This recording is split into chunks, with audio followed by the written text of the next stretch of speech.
just waiting a second for our city attorney and our city manager to get here, and then we're going to get going. We're going to give them maybe another minute, and we're going to get going.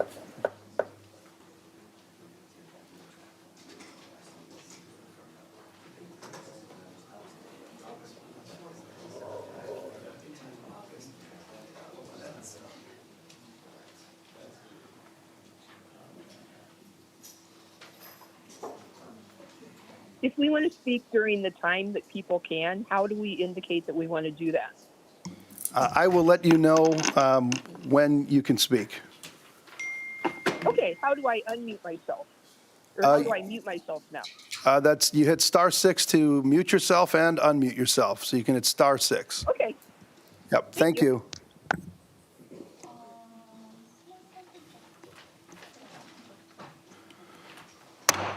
Okay, I'm going to call the May 15th meeting of the West Des Moines City Council to order and invite you all to stand and join us for the Pledge of Allegiance.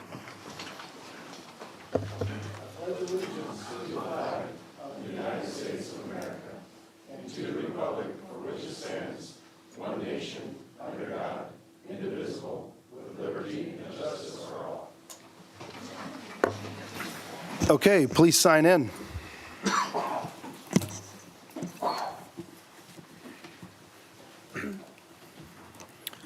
Five members present. Okay, Ryan, have there been any changes to the agenda? No changes, Your Honor. Okay, can I get a motion to approve the agenda as distributed?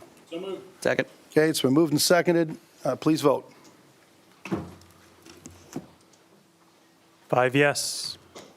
Okay, item 2, Citizens Forum, and I will say this. Normally, under Citizens Forum, you can address the council on any item that is not either part of public hearings or new business. Okay, so if you have something on the consent agenda, this is the time that you would normally address the council on this item. That said, we are going to pull the item dealing with the animal control facility in A. Hines. And so I know there are people here that might want to speak to this, and they can do that at that time when we get to item 4, consent agenda, okay, instead of Citizens Forum. Just a sec, I'm not clear on that, so you're saying. Okay, so if you're, sir, if you're going to speak, you've got to come up to the podium, but I'll explain again. Okay. Citizens Forum is normally the time that you would speak to an item such as this. That said, I am going to pull the item and have it voted on separately so that people here can have discussion. When I do that, I'm going to have staff come up and present. They're going to start out, and they're going to present how we got here. And then I'm going to open it up to citizens to present. Okay, then if there's anything else the staff needs to report on, they're going to come back, and then we're going to close that down, and we're going to vote on that item. Okay, absolutely. Okay, with that said, anybody for Citizens Forum, other than dealing with the A. Hines contract here, that is in the chamber, please, I'll ask you, anyone for Citizens Forum, to stand over here and form a line if there's anybody that would like to address the council on anything that is not either part of public hearings, new business, and not part of the A. Hines contract. Is there anybody in the chamber that would like to address the council on Citizens Forum? Okay, I'm seeing no movement. Anybody online that would like to address the council on Citizens Forum? Please hit *6 to unmute yourself if you would like to address the council on Citizens Forum.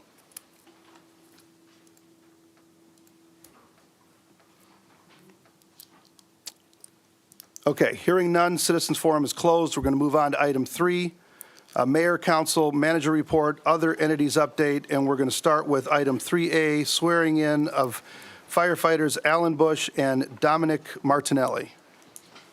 Okay, Chief Lou is coming up for this. Good evening, Mayor and Council. Craig Lou, I'm your Fire and EMS Chief. A little change in the agenda for us. Firefighter Alan Bush will not be with us tonight. It is his wife's due date today, and I told him it was best if they be near wherever they're going for that to happen.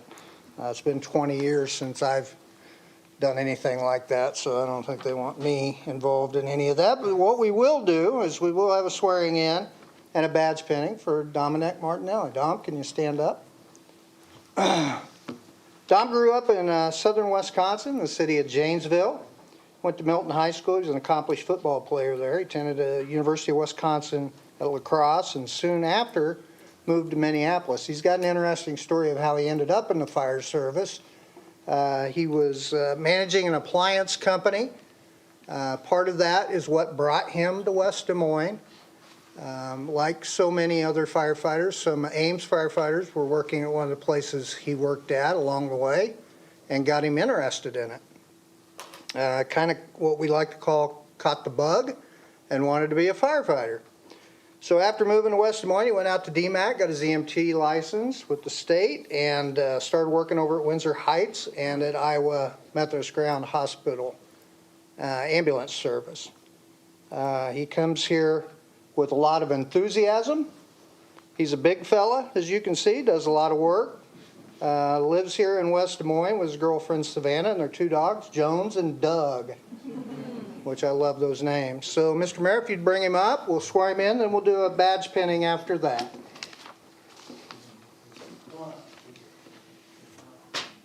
We've got the easy part, the badge pinning is the nerve-wracking part.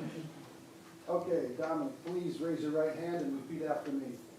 I, Dominic Martinelli, I, Dominic Martinelli, do solemnly swear do solemnly swear that I will support the Constitution of the United States that I will support the Constitution of the United States and the Constitution of the State of Iowa, and the Constitution of the State of Iowa, and that I will faithfully and impartially, that I will faithfully and impartially, to the best of my ability, to the best of my ability, discharge all the duties discharge all the duties of the office of firefighter of the office of firefighter in the city of West Des Moines, Iowa, in the city of West Des Moines, Iowa, as now as now or hereafter required by law. or hereafter required by law. Congratulations. Thank you.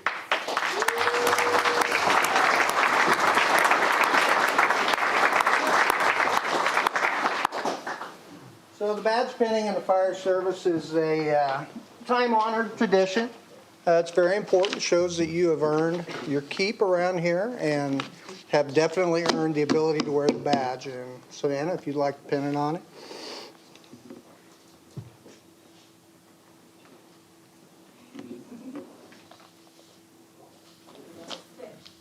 All right, let's get some pictures.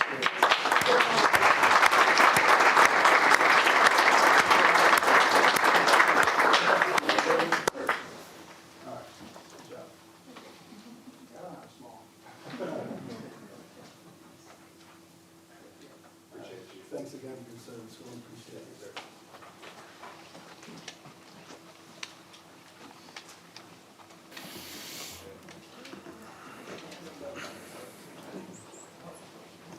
You don't all have to leave.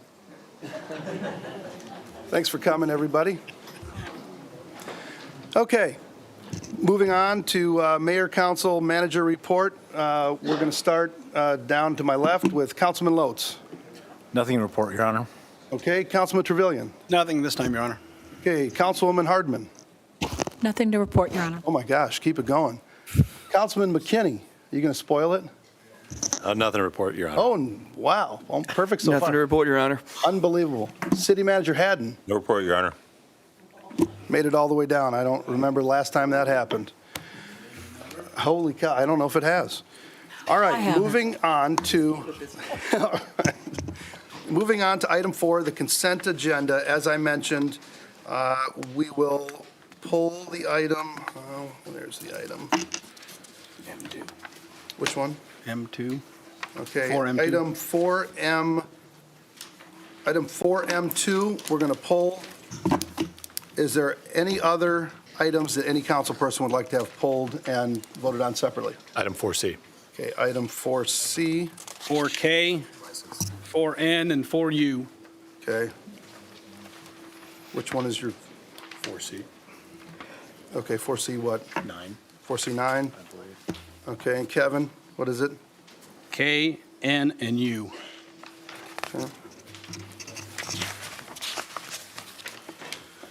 K and U. Okay, other than those items, I guess I would take a motion to approve the remainder. So moved. Okay, it's been moved. Is there a second? Okay, please vote.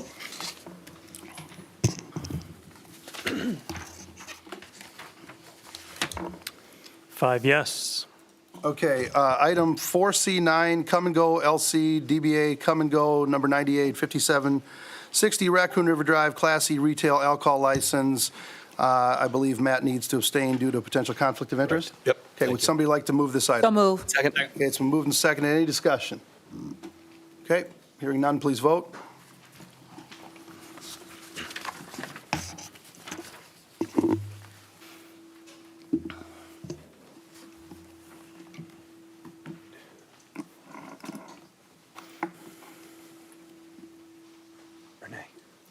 I got to press harder. Sorry. Four yes, one abstention due to potential conflict of interest. Okay, item 4K, approval of amendment number 1 to professional service agreement, High Street Storm Sewer Improvements. Kevin? I'm not going to support this. I don't think it's needed with pictures and stuff I've seen from that area. I don't know that we've got a stormwater issue out there, so I'm not going to support it. Okay, would somebody like to move this? I move it. Second. It's been moved and seconded. Any other discussion? I'll say, we had this come before the Public Services Council Subcommittee on May 8th, so a week ago today, it looks like. And, you know, this was a topic of conversation, and I just want to share with my colleagues up here and everybody else that's part of this, that this is a reflection, as I understood it from our meeting last week, of the workshop that we had on this particular topic, I want to say late last fall. So this is consistent with moving forward the items that were discussed at that workshop. I appreciate those comments, and if you remember that workshop that we had, we explored a number of different options and took a look at ways that we could help the drainage in this area, looked at the expenses associated with that and the difficulties associated with each one of the alternatives, and really tried to come up with a viable alternative. And at the end of the day, this was the most economical and the smartest way to go is what we determined. So, okay. Also, the I'd like to- subcommittee review on this is not accurate. It says it was a Okay. yes, and it should have been split. Okay, so we will make sure that that gets noted, that this was a split recommendation coming out of the Public Services Subcommittee with Kevin being no and Matt being a yes. Correct. Okay, any other discussion? Okay, hearing none, please vote. Four yes, one no. Okay, item 4M2 is the Animal Control Sheltering Services, A. Hines 57 Pet Rescue and Transport, Inc. And as I stated earlier, I'd like to have staff come up and give a brief presentation on where we are standing today, how we got here, and then after that, I will open it up for the public to come up and have a discussion. Okay, we've got our Public Services Director, Brett Hodney, coming up. Give us a brief overview.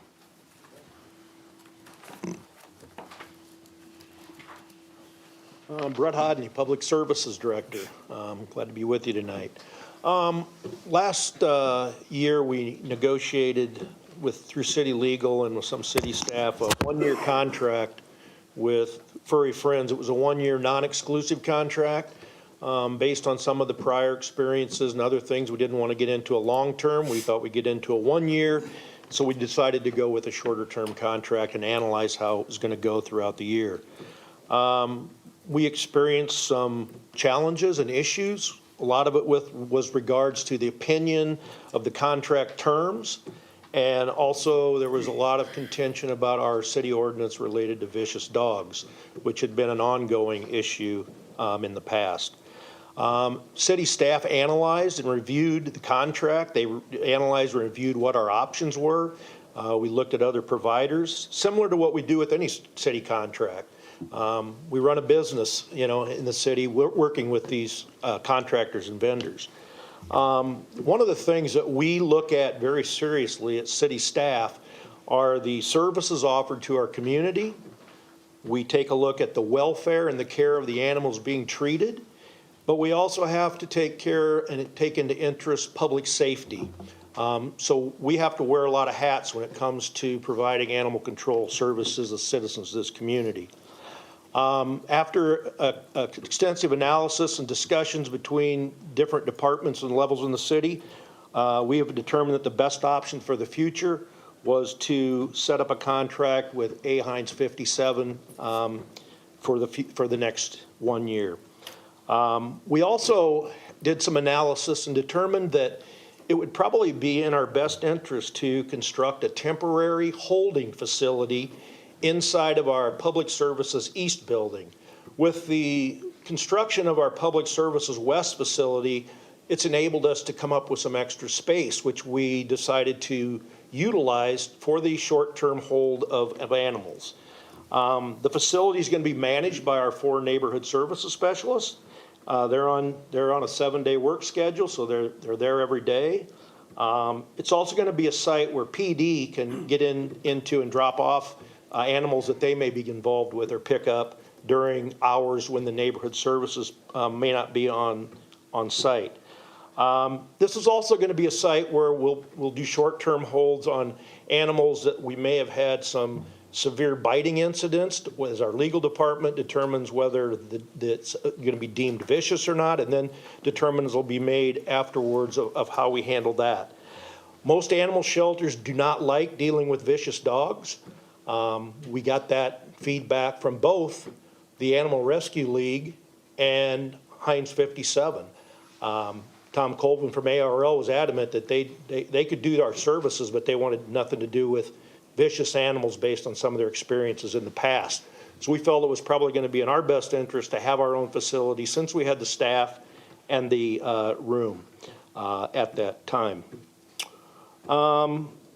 Unclaimed stray animals will be taken to A1 Heinz for adoption. Typically, if an animal is discovered to be a stray, we will take that animal to our holding facility on a temporary basis, and it will be housed there for 4 to 7 days, according to our city code. That will be determined on whether there's signs that the animal was a pet or not, as far as the length of stay.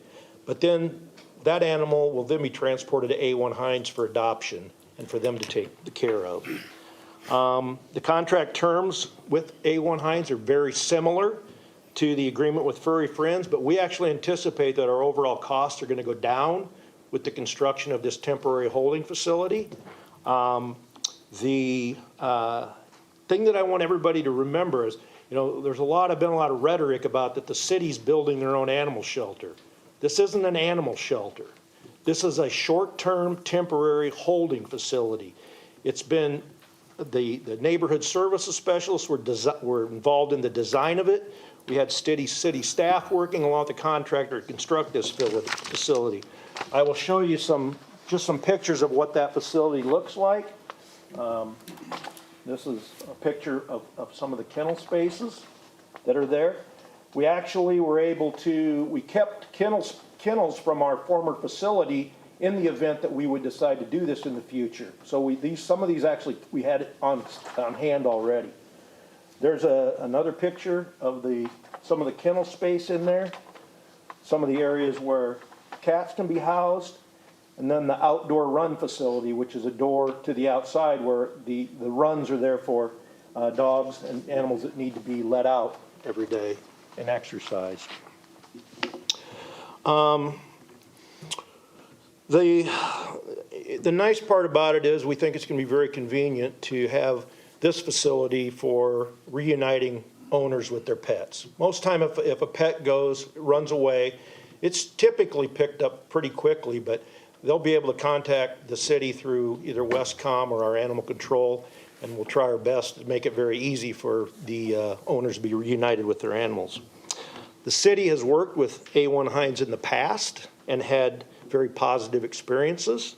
The state has given them consistently positive inspection reports, so they've got a good, clean bill of health. Some of the things with A1 Heinz that some people may not know is she participates in the Puppy Bowl every year, which is out in New York, and I believe this last year she had 6 of her dogs out there, so she's kind of on the national scene as well. Recently, A. Hines also received the Des Moines Reader's Choice Award for Best Place to Volunteer and Best Nonprofit, just to kind of go to show you the reputation that they have as a facility.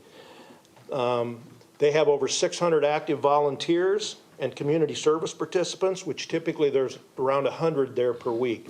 I was particularly impressed with the fact that if they have an animal having surgery, that there's always somebody there with the animal when it wakes up, so it's not, they can comfort the animal.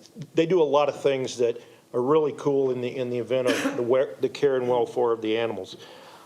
City staff are excited about the opportunity to work with A. Hines. We're looking forward to working with them and allowing them to serve the needs of the city. I'm particularly excited with our neighborhood services specialists. We just recently employed in March one of a former employee of Furry Friends, and we just started a new employee today that actually came from the Des Moines Zoo. Our other two neighborhood service specialists are tenured and have been with us 10 and 20 years. So they all care deeply about animals, want to do the right thing, but they all, like I said, once again, it can, when you get into animal control, we have to look at public safety sometimes as well. So we're excited, and we are confident that this is going to be a very good experience for our citizens. It's going to be a very good experience for the care and welfare of the animals, and we also think that there's going to be a high element of public safety involved. Great. Thank you, Brett. Oh, hold on, Brett. Councilman Hardman has a Yeah, I question do. for you. Yeah. I want to ask about the holding facility. The pets will be there for 4 to 7 days. And what's the staffing pattern of that holding facility? Typically, we have animal control officers on duty 7 days a week. Okay. So they will be there on shifts throughout the day to make sure the animals are cared for and fed and exercised. We will do that 7 days a week. There may be times where we may not have animals in that facility. Yeah. Once again, it just depends upon the particular circumstances. We also, And you say we may not have animals in that facility because our goal is if we find a lost dog or lost cat to reunite them with the owner pretty Correct. quickly. If not, then they could potentially go there. correct. Okay. But once again, it is a short-term facility, will be managed by city staff. I think the other nice part about it is it's 24/7 access for our police department, so they have a place that they can take animals to, and we can then take over from the animal control perspective of providing those services when we come in the next day. Okay. Any other questions, Councilwoman? Yeah, and then what subcommittee did this go through? Public safety? This one hasn't been at a subcommittee. Oh, okay. We knew it was going to have wider range of council influence, so this one, basically, we just went, it involved many different areas, including the Layers. city manager's office, so Okay. it just came directly to the council. And Brett, with the holding facility, not only will PD be able to pick up an animal if animal control is not on duty, but will residents be able to come, say, 2 o'clock in the morning to get their animal if they find that it's in our facility? Well, I would say that we're going to have 24/7 access. The police department could certainly, if the issue was able to be resolved and they knew that that was a dog, ideally, we would probably have a neighborhood services specialist involved just to kind of in that reuniting pattern. But, if it was one of those things where police knew that somebody contacted them and said, hey, my dog got loose, this is what it is, we certainly would have that 24/7 access. Excellent, thank you.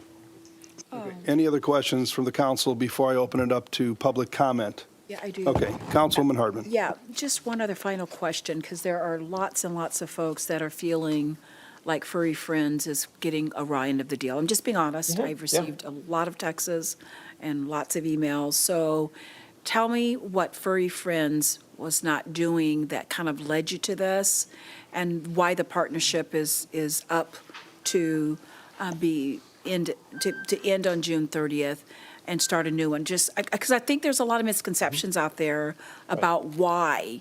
And Right. so, as a city employee, what was lacking? What were some of the deficiencies, and what were some of the concerns?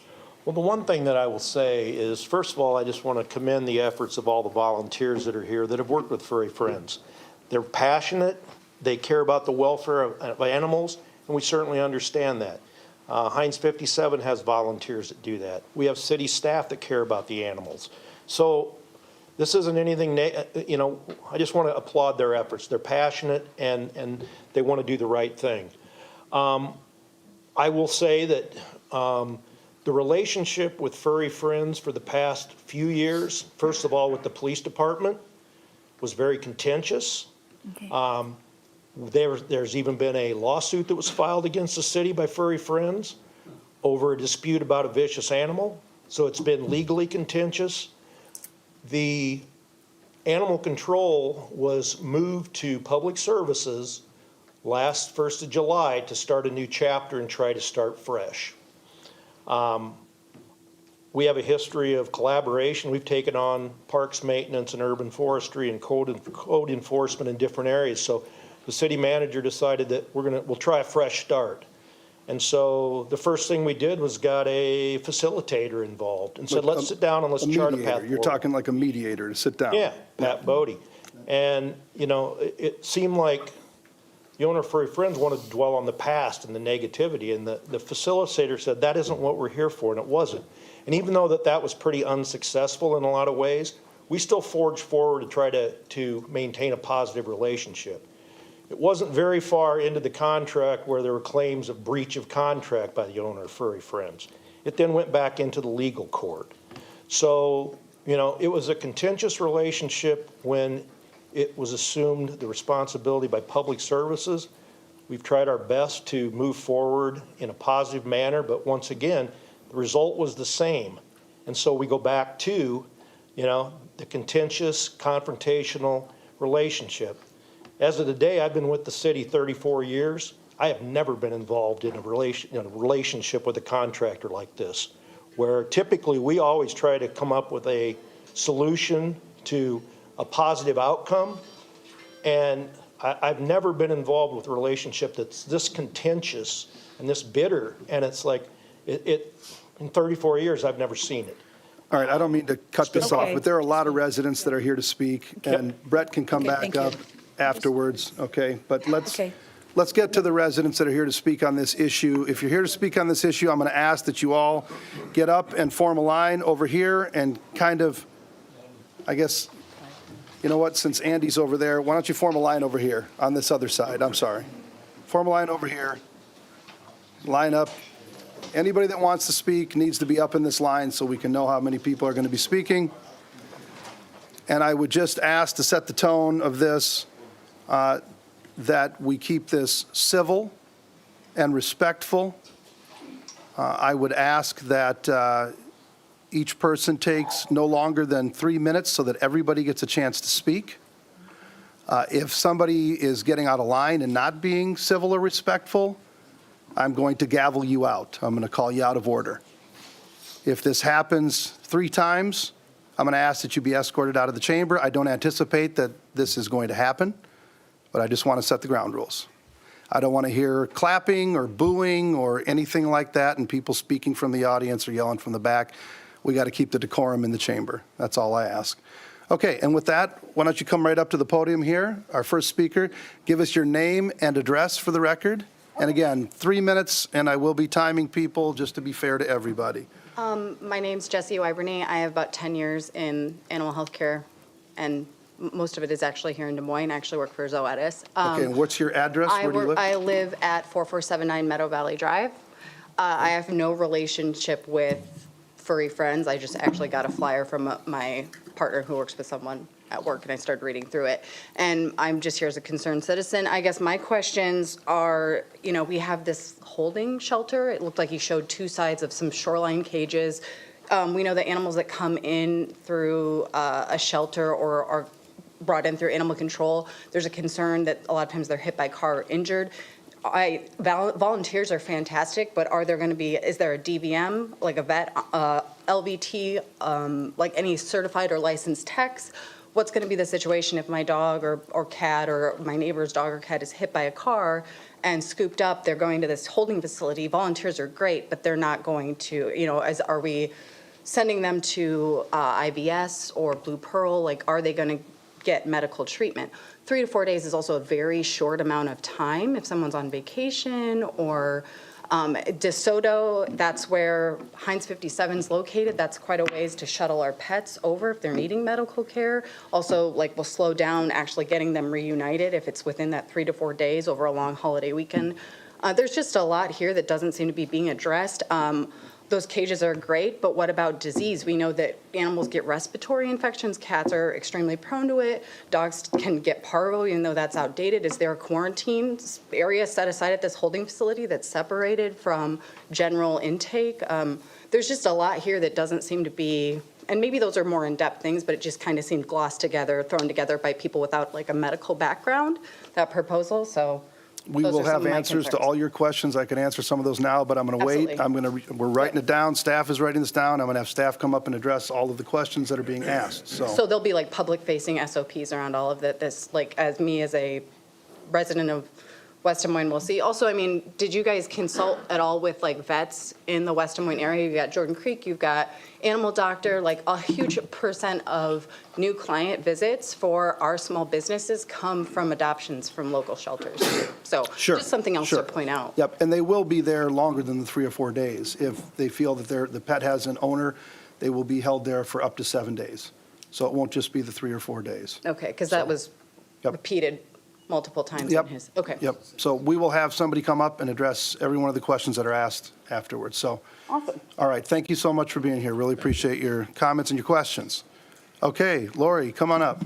Good to see you again. Lori Teal, 5717 Aspen Drive.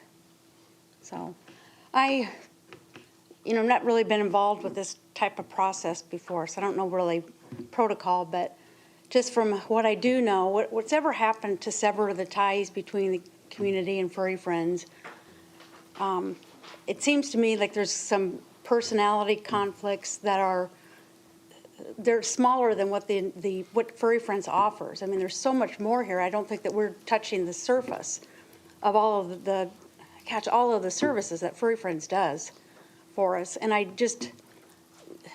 it makes me sick to my stomach just to see what's happening. And I think it's a lack of communication. And I would just ask that we try to meet on common ground. I would implore that we have citizen committee with this, that we haven't. And again, I don't know what the process for that is, but I just think there's so much more that we're not addressing. So that's it. Thank you. Thank you, Lori. And I would say that there's an issue there with conflict of personalities if it wasn't 2 different city departments and multiple different people that worked on this and bringing in a mediator and everything else. So, but I appreciate your comments. Hi, my name is Nancy Boyd, 1351 South 51st Street, West Des Moines. And I just want to say that this just really totally upsets me, and I don't think that a lot of people have a clue of the services that Furry Friends provides to this community. When we came here on, I think it was 2 weeks ago, to talk to the city council, one of the things that touched my heart so much was the gentleman that was here with his child that talked about what a huge impact it had on children and work ethic and this, that, the other you can't put a price tag on that.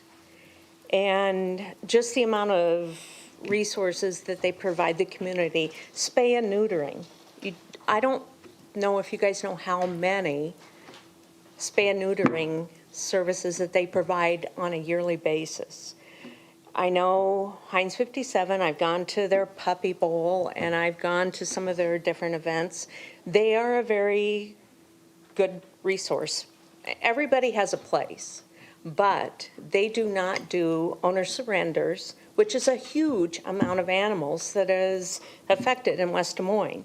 What's going to happen is what happens in the parking lot at Furry Friends and every other, in ARL and every other place. You're going to get a box of kittens. You're going to get a box of puppies. You're going to get a dog that's chained to your, railing. I don't think that, I just remember how it used to be they had the holding container back before Furry Friends took over the contract. It was a tin building that had like the little cages that he showed. And it's not a rescue, it's not a shelter. It's a holding place until animals get euthanized, if they're not claimed. If they show, animals react differently when they are in a stressful environment, which is a shelter, a holding environment. And you can have, I mean, you just need to have not only the animal's best interest at heart, but the community too. And I just fear what's going to happen is it's just going to be a horrible situation for West Des Moines. And as far as what's going to happen with unwanted animals, and I think we deserve better than that. And I think everyone should take this to heart because If you could wrap it up, I'm sorry. your Okay. 3 minutes is up. But no, I don't want to cut you off, but I thought you were coming to a close here. I So, am. Anyway, I just hope that, like Lori said, if there's any possibility of having any type of community talks or any type of negotiations where we can get to a point that it's a win-win for everyone. Yeah, I would just, respond to a couple of things that you said. The experience that the children have had volunteering there. I mean, look, Furry Friends is going to continue to go on, whether we have a contract with them or not. And children can still volunteer there. And we understand that many children have had great experiences there, and we hope that they continue to do that. And people can still surrender their animals if they so choose to Furry Friends. I mean, it's not that, West Des Moines doesn't continue the contract and Furry Friends closes the door. They still work with Urbandale and Clive. They still have, so I mean, I just want you to know, those things still go on. And then as far as the holding place where animals are euthanized, that is not true at all. It's a holding place. If we can't immediately find the animal's owner, it's a short-term holding place for that time period, okay? And they're not going to be euthanized. They're going to be taken out to A. Hines, where they're going to be adopted out to loving homes. And the other thing that I would point out is that this is not, we've never had an exclusive contract with Furry Friends. And the contract that we will have with A. Hines is not an exclusive contract. So we can work with many different, we can work with the ARL or many different animal control facilities to try to make sure that we have the pets adopted. Everybody up here are animal lovers just like you are, huge animal lovers. And we want what is best for the animals, and we believe that they're going to get a great experience at A. Hines, and that we're going to provide at least the same service, if not higher service than they're getting right now. And we are grateful for the past relationship we've had with Furry Friends and all that the kids have gotten. But it is not an exclusive contract, never has been, and the one with A. Hines won't be either. So I appreciate your comments. Okay, Britt?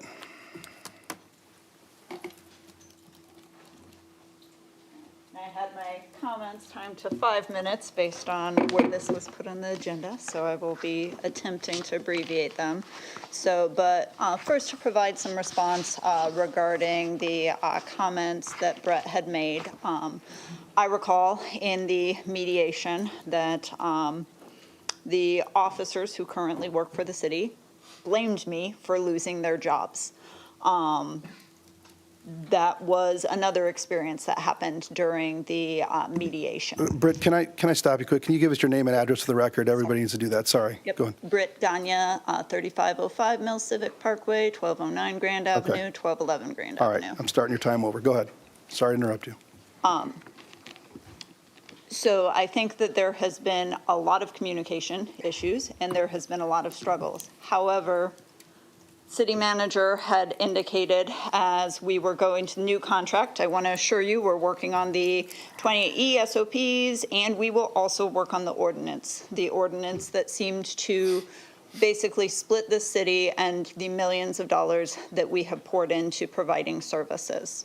There is a vicious dog ordinance that was crafted despite me requesting for 10 years pretty patiently to be involved with that ordinance.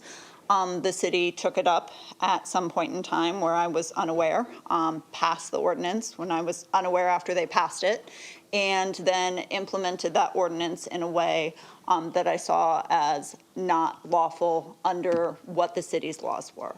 So there isn't a lawsuit that is against the city, but there is an appeal, as those conversations that were promised have never happened ever since we signed the last contract.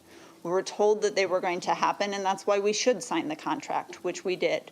We have had a total of 2 meetings with the city since that contract has been signed.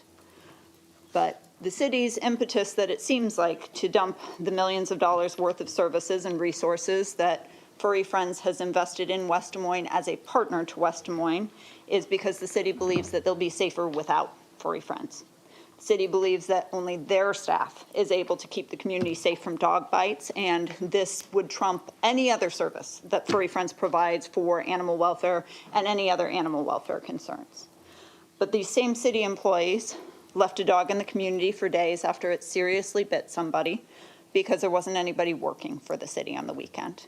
We ended up putting that dog down afterwards. They've released animals who have caused significant injury to people in the past. They released a dog who was declared vicious. And they're not checking for microchips for these animals. Nearly half of the animals that they bring in, they have not scanned for microchips. And this is excused because it's only if those city officers can safely scan for microchips, they have to. But if those officers can't safely scan for those microchips, that is a problem, given that they are going to be the only people now who are going to be handling animals under the new city-ran shelter. And there isn't the ability to have any other license other than a shelter license or a pound license. So technically, everything is a temporary shelter. We don't plan to house these animals for forever. So, but this will be a city-run shelter or pound then. And we have no information as to how much this is going to cost the taxpayers. What we do know is we receive less than 5% of the budget despite doing lion's share of work. And when we showed city staff that information and showed that we were only receiving 5%, but that our staff was handling 75% of the impounds this year because the officers were not available past 7 to 3 Monday through Friday until about a week ago. And we were doing all of that work. We were basically questioned and kind of accused of fraud, it seems like, that we were making these animals up and making this work up. We received $22,500 to be open 74 hours a week and available for people to come in. We provided 24/7 access to the police department to our building, so that's nothing different under this new plan. And If you could wrap it up, Brett, your 3 minutes is up. our Go ahead. staff was left to shoulder all of that work. The city was non-responsive. We have no citizen involvement. There should be a citizen committee on this before any decisions are made regarding animal welfare. Thank you so much. Okay, next speaker. Come on up. Please give us your name and address for the record. Sure, my name is Randall Boyd. I live at 1351 South 51st Street, West Des Moines. First, I want to just clarify, when I was asking a question, I truly didn't understand. I wasn't trying to cause any concern. No, I just, when you that's- said, we're going to pull this, I mean, I'm sure that's like, Yeah. you guys know exactly what it means, and I have an idea what it meant, but I just kind of wanted to know for sure. I wanted that clarification. You're So, fine. What the issue that we had was yelling from the audience. I just wanted you to come up here and speak. If we Okay. let everyone yell from the audience, we're going to have complete chaos. Okay, well, So. the people that have come before me have done an excellent job. I just want to say that. The first lady that spoke, I don't recall her name, but she expressed some concerns regarding vet care, and I just kind of also have those same concerns. I don't know what kind of budget you have for vet care or how much money you're allocating for that. That would be a concern of mine. I mean, vet care is very expensive. Being a pet owner, I know that all too well. I also share her concern for space, especially if there are respiratory issues or a need to quarantine an animal or what have you. That's one of my concerns. I would also like to know, like, if you have an average amount of animals that you've had housed at Furry Friends per week. I would like to know that, what that average is over the last couple of years. And what what happens to pets that are not dogs or cats? I mean, if you find a guinea pig that someone lost, I mean, what do you do with that? Does it go there as well? I would also like to know the duties of these neighborhood services personnel. Is this their only obligation, just manning this and staffing this shelter, or will they be doing other things? I mean, is this just like one of 25 things they're going to be doing, or are they expected to do this full time? I think that's it. I'm not going to spend any more time. Those are my concerns right Okay. now. We will get answers to all those things. Thank you so much, Randall. Appreciate you sharing. Okay, next speaker, name and address for the record, please. My name's Jeff Bowlesby. I live at 364 South 49th Street. And I'm going to just mention I'm going to be biased on Furry Friends side because I volunteer over there. Hey, it's okay. I try to keep up on the lawn mostly, and I know I'm failing in that right now, but I'll get it back under control. Well, we appreciate your As soon as it dries volunteering. up a little bit more. But anyway, I've been mowing lawns over there for a few years now. And I have walked dogs and helped out occasionally inside the building, helping, keeping the facility clean and so forth. My main concern is this whole thing just seems like it's been pushed through very quickly. And I'm not privy to all the main concerns of what's going on here, nor do I really want to know. But from mowing the lawns out there, it's wonderful to see people coming out of the building with their pets and their children happy. Stray dogs and cats and animals being brought out, the smiles on the faces.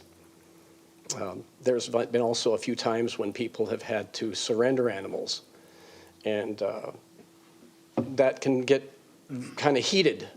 They show back up trying to get those animals back.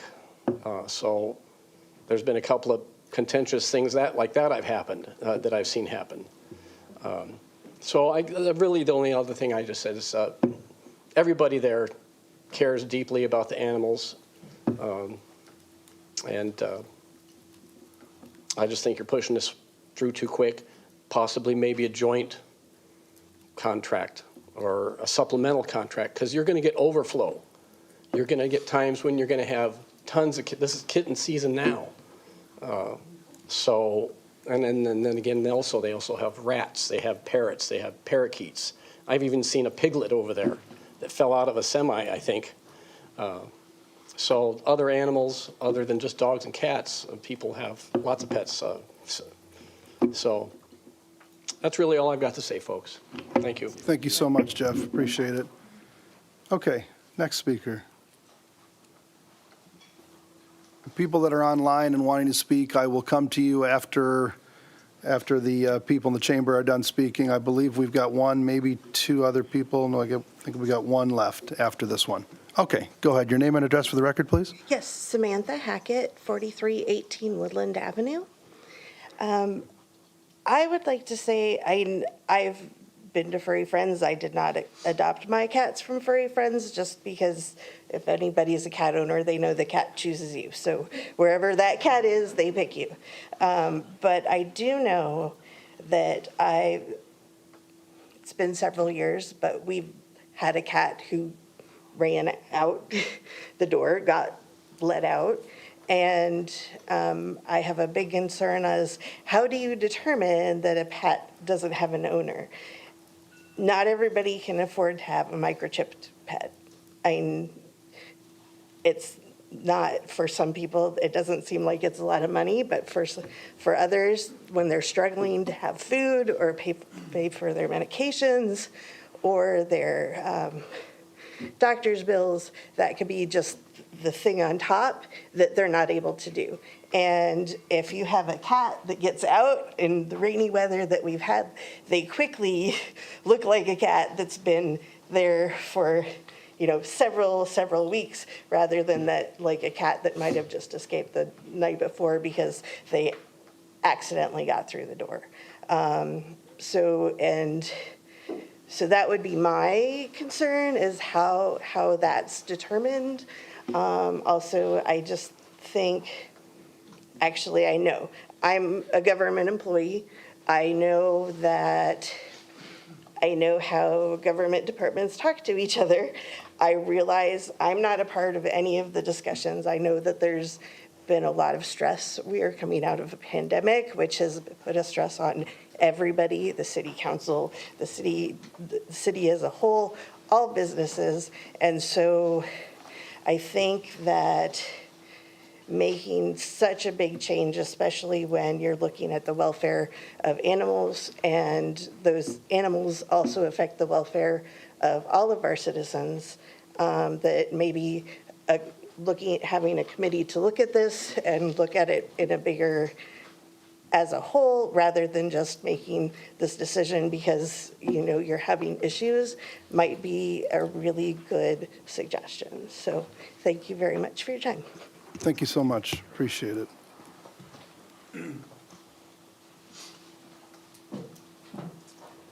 Linda Blake, 240 24th Street. I've never been to a council meeting before. It took this topic to drag me to one. So I guess that's a positive. I support A. Hines. I support Furry Friends, the Animal Rescue League. They all get checks from me. We're pretty fortunate to have services like that available and whatnot. I'm very concerned if, though, the neighborhood service folks or the specialists, whatever they are, if they're having trouble scanning animals, because kind of ground zero and uniting an animal with its owner is being able to scan the chip in it. And if that's a problem, there needs to be some training or some issue or something, because while everyone can't have a chip, those of us that do rely upon that if something happens, unfortunate that a pet gets out. So at a minimum, it sounds like there are some practices from Furry Friends Refuge that should be carried over to whatever decision you end up making. I agree on the short time for people to claim pets, and recognizing that I adopt older pets that have come out of shelter situations. They're usually 10 years or older, and they're not on their best behavior usually then, so I don't know if you could tell that they were someone's pet prior to that or not. So I guess those are just normal things that people that have pets recognize. It's very unfortunate, it sounds like, the situation and the conversations that have led to all of this. I don't think in the place that I worked, if I behaved like some of what has been described occurred, that I'd still be employed. So that is disheartening to hear. And I can't help but think what the animals, the dogs and cats, think about our little fight that we are unable to figure this out and communicate civilly. Thank you so much. Thank you. Okay, anybody else in the chamber before I go online? Okay, we've got one more person in the chamber, then online, folks, I'm coming to you. Please give us your name and address for the record. Shannon Rudolph, 1331 Crimson Street, West Des Moines. Thank you. I echo what I've heard before me, and I very much appreciate all the sentiments everybody has stated. I am concerned about this. As a citizen of West Des Moines for the last 20 years, I love what Furry Friends has done for this community. I'm proud of where they've taken animal welfare and animal care. They have exceptional programs, anywhere from hospice to foster to you name it. Not everyone has that and is established in that capacity. My question would be, number one, what is the emergency care capacity that you're going into with the new contract? Because it is real where these animals come in hit or injured and they need emergency care. I would also ask the question about infectious diseases, and in your intake center, what does that look like? I'm a rescue volunteer for another organization here in town, and it is not unusual to get kennel cough and respiratory illnesses and have to quarantine animals, and that's a big undertaking. And in some cities across the nation in rescue, that can mean animals are put down just by way of everyone got sick because the space is too small and it spread. I don't want to see that happen in West Des Moines. So I would certainly be asking about those, those types of things, along with, I'm curious, the capacity of Heinz 57. As someone said, all these rescues and shelters have their place, and have their niche. But I'm curious about space as, Furry Friends has provided in past. How does that compare to Heinz 57 in space? The distance is a concern for me as a citizen, I'll be honest, and I think that the citizens of West Des Moines recognize Furry Friends as our city shelter. That's our perception, and I think many of us are very proud of that, and so I'd be curious to know how you will communicate any changes, because you're talking about another organization that's outside of West Des Moines city limits, so I'm a little confused by that, but those are my concerns. And I will also say that in the intake center, I noticed it is all dogs and cats. I'm the citizen that ended up with a lizard in my yard. So I am the one that called around. There is no lizard rescue. In desperation, it's November, it's a Saturday morning, I have a lizard in my yard when I'm mowing. He's about this big. And I will say that I didn't know what to do. And I'm certainly not gonna leave him that way. Furry Friends said, come on over, we got it. And they had an aquarium ready for me with the heated lamps and the food and all the things, and took him right in. And within 5 days, he was reunited with his owner. They did an exceptional job. So I just want to make that note too, that not everything is dogs and cats. You get some outliers in there too. So thank you. Can I ask, you said you work for an animal control facility yourself? Can I ask who do you work? I'm just a rescue volunteer for the community. Gotcha. Okay, thanks for what you do. Really appreciate it. Okay, with nobody else in the chamber, I'll go online. Please hit *6 to unmute yourself. Give us your name and address for the record, and please keep it to 3 minutes or less. Is there anybody online?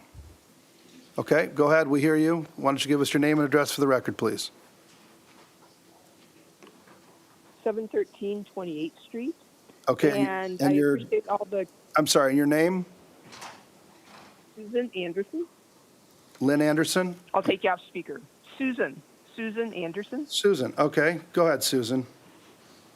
So I appreciate all the comments and questions that other people have made. They've kind of covered mine. Okay. And I would, with all the discussion, I also would recommend a citizen committee be created just to continue to get a wide perspective of ideas and just discussion about this before a decision is made in this big of change. So thank you. Okay, thank you so much, Susan. Appreciate you joining us. Okay, anybody else online? Anybody else online, please hit *6 to unmute yourself. Give us your name and address for the record.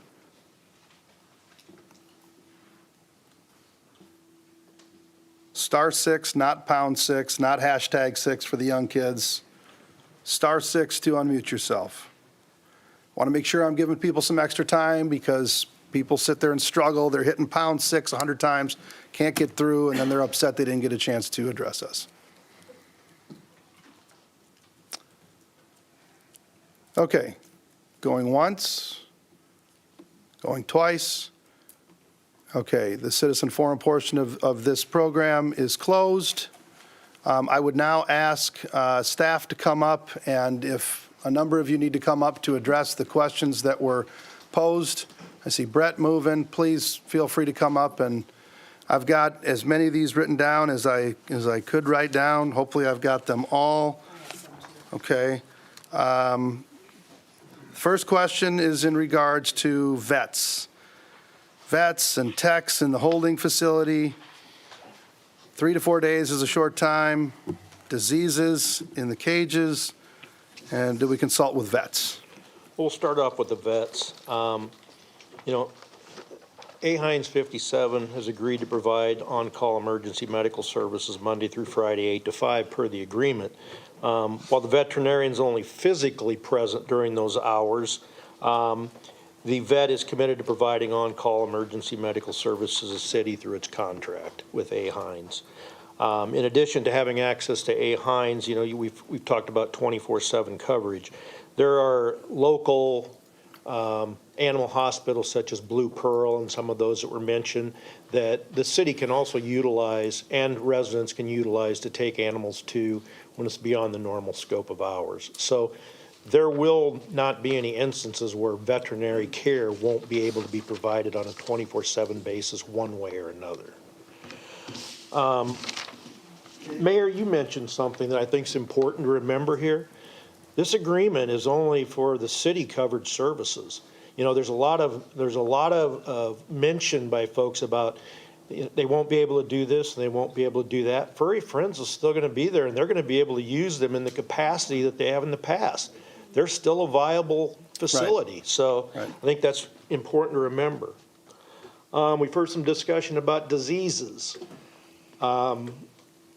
It's public record, but there have been some instances in the past, one as recent as February of 2023, where there were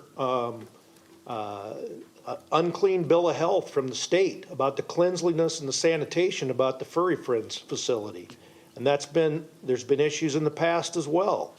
And so when you start talking about diseases and different things like that, we're going to run a facility, our temporary holding, it's going to be sanitized, kept clean, and once again, it's going to be temporary. It's not a shelter. There's been some talk about the $3 million that, you know, the city was going to spend to build a facility. That was the three cities combined, and it got to be a little out of scope and out of control. That's where we backed away and said, we're going to look at different alternatives. So there's been some numbers thrown out there that are not exclusive of West Des Moines. That was when we were in West Pet with the other three communities. Okay, Brett, let me ask you some other questions. Yeah. So the 3 to 4 days being a short time, you know, somebody mentioned 3 to 4 days. We will hold animals here for 7 days to try to find the owner, correct? And then at that point in time, they will be transferred out to A. Hines, where they will continue to be held, and if the owner comes forth, they can come claim them at A. Hines, correct? And currently, you know, we'll start that clock ticking at 7 or 8 o'clock in the morning. If the animal gets brought in that night, the clock will start ticking the next day. You know, Furry Friend starts the clock ticking that night. That's day one. The next morning's day two. So that time frame gets shortened. So we want to make sure that people have adequate time. I'm going to let we'll go on to the next one. Okay, I'm going to ask the next question. This one came from Britt. It was less of a question and more of a comment that we left a dog for days after it seriously bit somebody. I'd like that to be addressed. And left a dog also that was declared vicious. I don't know if Jody can address that or somebody. Is that something that we are aware of happening, or, you know, there really wasn't, it was kind of vague? Jody Hayes, Assistant Chief of Police, West Des Moines Police. I do not know. I would have to ask in what case she's referring to there. I don't know what that one would be. Doesn't come to mind. Okay. She also said that we released a dog. Right, released a dog that was declared vicious. We've had 9 dogs that we've declared vicious over the past 11, 12 years in total. I'm guessing you might be talking about Killer. I don't know who that would be either. Okay. Which dog that would be. No, we didn't. That went through the courts, and it ended up getting adopted by somebody that took it outside the city. Okay, and then Brett also mentioned how much does it cost the taxpayers? My understanding is that the services that are going to be provided are at the same or even less cost potentially. I mean, renovating the holding facility, you mentioned we had some existing materials there that were able to be reused, and my understanding is that in renegotiating the terms of a new contract, Britt had asked for another $95,000 above and beyond what she was paid. I'm assuming this cost less than that. Absolutely. The cost of that facility was around $60,000. We used some of our in-house staff. Okay. We utilized the money from the vacant positions that we were hiring. We had 2 vacant positions. We used that funding, finance did, to cover the costs associated with this remodel facility. Okay, Randall Boyd asked about vet care. You covered that. Budget, he mentioned, he wanted to know what the budget was for this and how this compared to our current budget for animal control. Typically, we've spent about $20,000 up the first 9 months since we've had exclusive, probably around $25,000 a year is what we're looking at the cost. Okay. You know, there's been some discussions about the neighborhood services specialist. Will their only job responsibility be to run this temporary shelter? No, absolutely not. One of the things that when we transferred, went from animal control to neighborhood service specialist, I told the city manager, this is an opportunity for us to retain the 4 positions, even though they were serving the cities of Clive and Urbandale as well. This is an opportunity for us to retain these 4 positions and offer a higher level of service to the community and have 7-day-a-week coverage, which is something that not a lot of other cities do. The thing that we did was we redeveloped a new job description, and we went from animal control to neighborhood services specialist. We have kind of a pooled approach philosophy in public services. That's why we're a little unique compared to other agencies. So we only have 2 code enforcement officers, community compliance, to go and handle all the code enforcement issues. So there's an element of code enforcement. While these folks are out in the field, if they see things such as high vegetation or things like that, they can be actively involved, and it's more of a combined. They'll be doing primarily the animal control, but they'll have an element of code enforcement and the responsibility of also maintaining that facility when we do have animals in there. Okay, then he brought up as well space issues, respiratory issues, and need to quarantine. What happens in those scenarios? I don't know if you can address that or somebody else can address that issue. Gary Rank, Superintendent of Public Services. In the facility we built, there is an isolation room, which every facility should have one of those anyway. It is our way of keeping those animals separated. If we actually have one again, we'll make contact either with our Blue Pearl folks or a vet. And Please, how many does it hold? How many does it hold? I can hold, right now, if I had to, I could hold 10 dogs and approximately 12 cats. Okay. And that is with the kennel split like they are. If I needed to have full run, I could actually do 10 or 5 dogs in each run if I wanted to give them full run Okay. of the run. All right, thank you, Gary. We also asked about what other pets besides dogs and cats, where do they go? Right. We use rehabbers quite frequently. So if we have a bird, we know that's not our expertise, but we have contact in a circle of folks that we can use that we can take a bird to, and they'll take care of it, whether it's a raptor or a regular bird. We have folks that'll take reptiles. We have folks that have taken chickens. We've had folks that have taken snakes. Okay. Okay, and then Randall also asked about the duties of the neighborhood service personnel, but we addressed that. Do you have something you want to, okay, go ahead. The microchip is important. I have a dog that has a microchip, and so I put it there so that if my dog got away, or do we have the ability to do microchipping at the facility? We will. And again, we didn't want to jump ahead of the gun either. Yeah. Until if we have an actual approved contract. Yes, we will be chipping. Yes, I have 2 staff members that have been trained, and possibly the 3rd. The 4th one, we'll probably have to have that done. But we're looking at a different reporting opportunity, which is Pet Point, to obtain those chips, also to do nationwide reporting of animals so they can be posted. So And we'll have staff members that can implant the chips. I have at least 2 for sure. I can't tell you if Alex has had training on that or not. We'll also give Alex a chance to talk, because we had talked about that today, about some of the challenges of trying to get microchips identified out in the field when you don't have the animal contained, so she can maybe elaborate on that a little. Okay, any other questions, Renee? And I'm going to keep going down. Yeah, I understand. I wrote down some. I will give you guys a chance to speak after this is closed. Well, I and- need questions before I speak, so. Okay. Okay, answers before I speak. So we talked about the emergency care. So if, like in the weekend, a dog was hit and then someone had to pick up the dog, they will receive veterinary care? What we'll do is, and let's say it's during our working hours, yes, we'll attempt But to. outside of the working hours? Police department. No, as far as vet care. As far, probably Blue Pearl is who we'd probably utilize. One of the emergency vet care centers, and that's the one that we have used in the past. And they're 24/7? Yes. Okay, Same so with the facility down on Park as well. Okay, so we'll have a contract with them? We have normally just had an agreement with them, but we Okay. can work through a contract. But I mean, whatever, Yeah, I didn't want to work ahead without having those. I permissions. understand. Okay, I just want to know if there is a process. there is a Because that process. is important. Microchip was very important to me. Okay, for the rest of you, like I said, I will open this up for questions, comments, after we've run through all of the answers to the questions that were posed by the citizens. So, okay, Shannon came up here, said she loves what Furry Friends has done with, and then had a question about emergency care capacity. I think you addressed that already. Infectious diseases and quarantine, you addressed that as well. Space between A-Hines and Furry Friends. Do you guys have any idea of the space capacity between A-Hines and Furry Friends?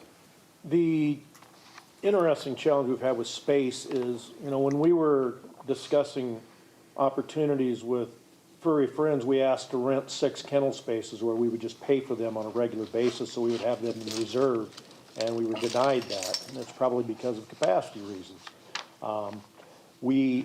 Heinz 57 is a rather large facility. We've had conversations with her, and she said that there will always be available space for our city, for our contracted needs. What, on the private side with like animal surrenders and things, that's between the owners, but we have been guaranteed that we will have space. Okay, so we don't know specifically, maybe we can research that and get back, but there will be space available Correct. for us, guaranteed. Okay, I think that was it for Shannon. Jeff, let's see.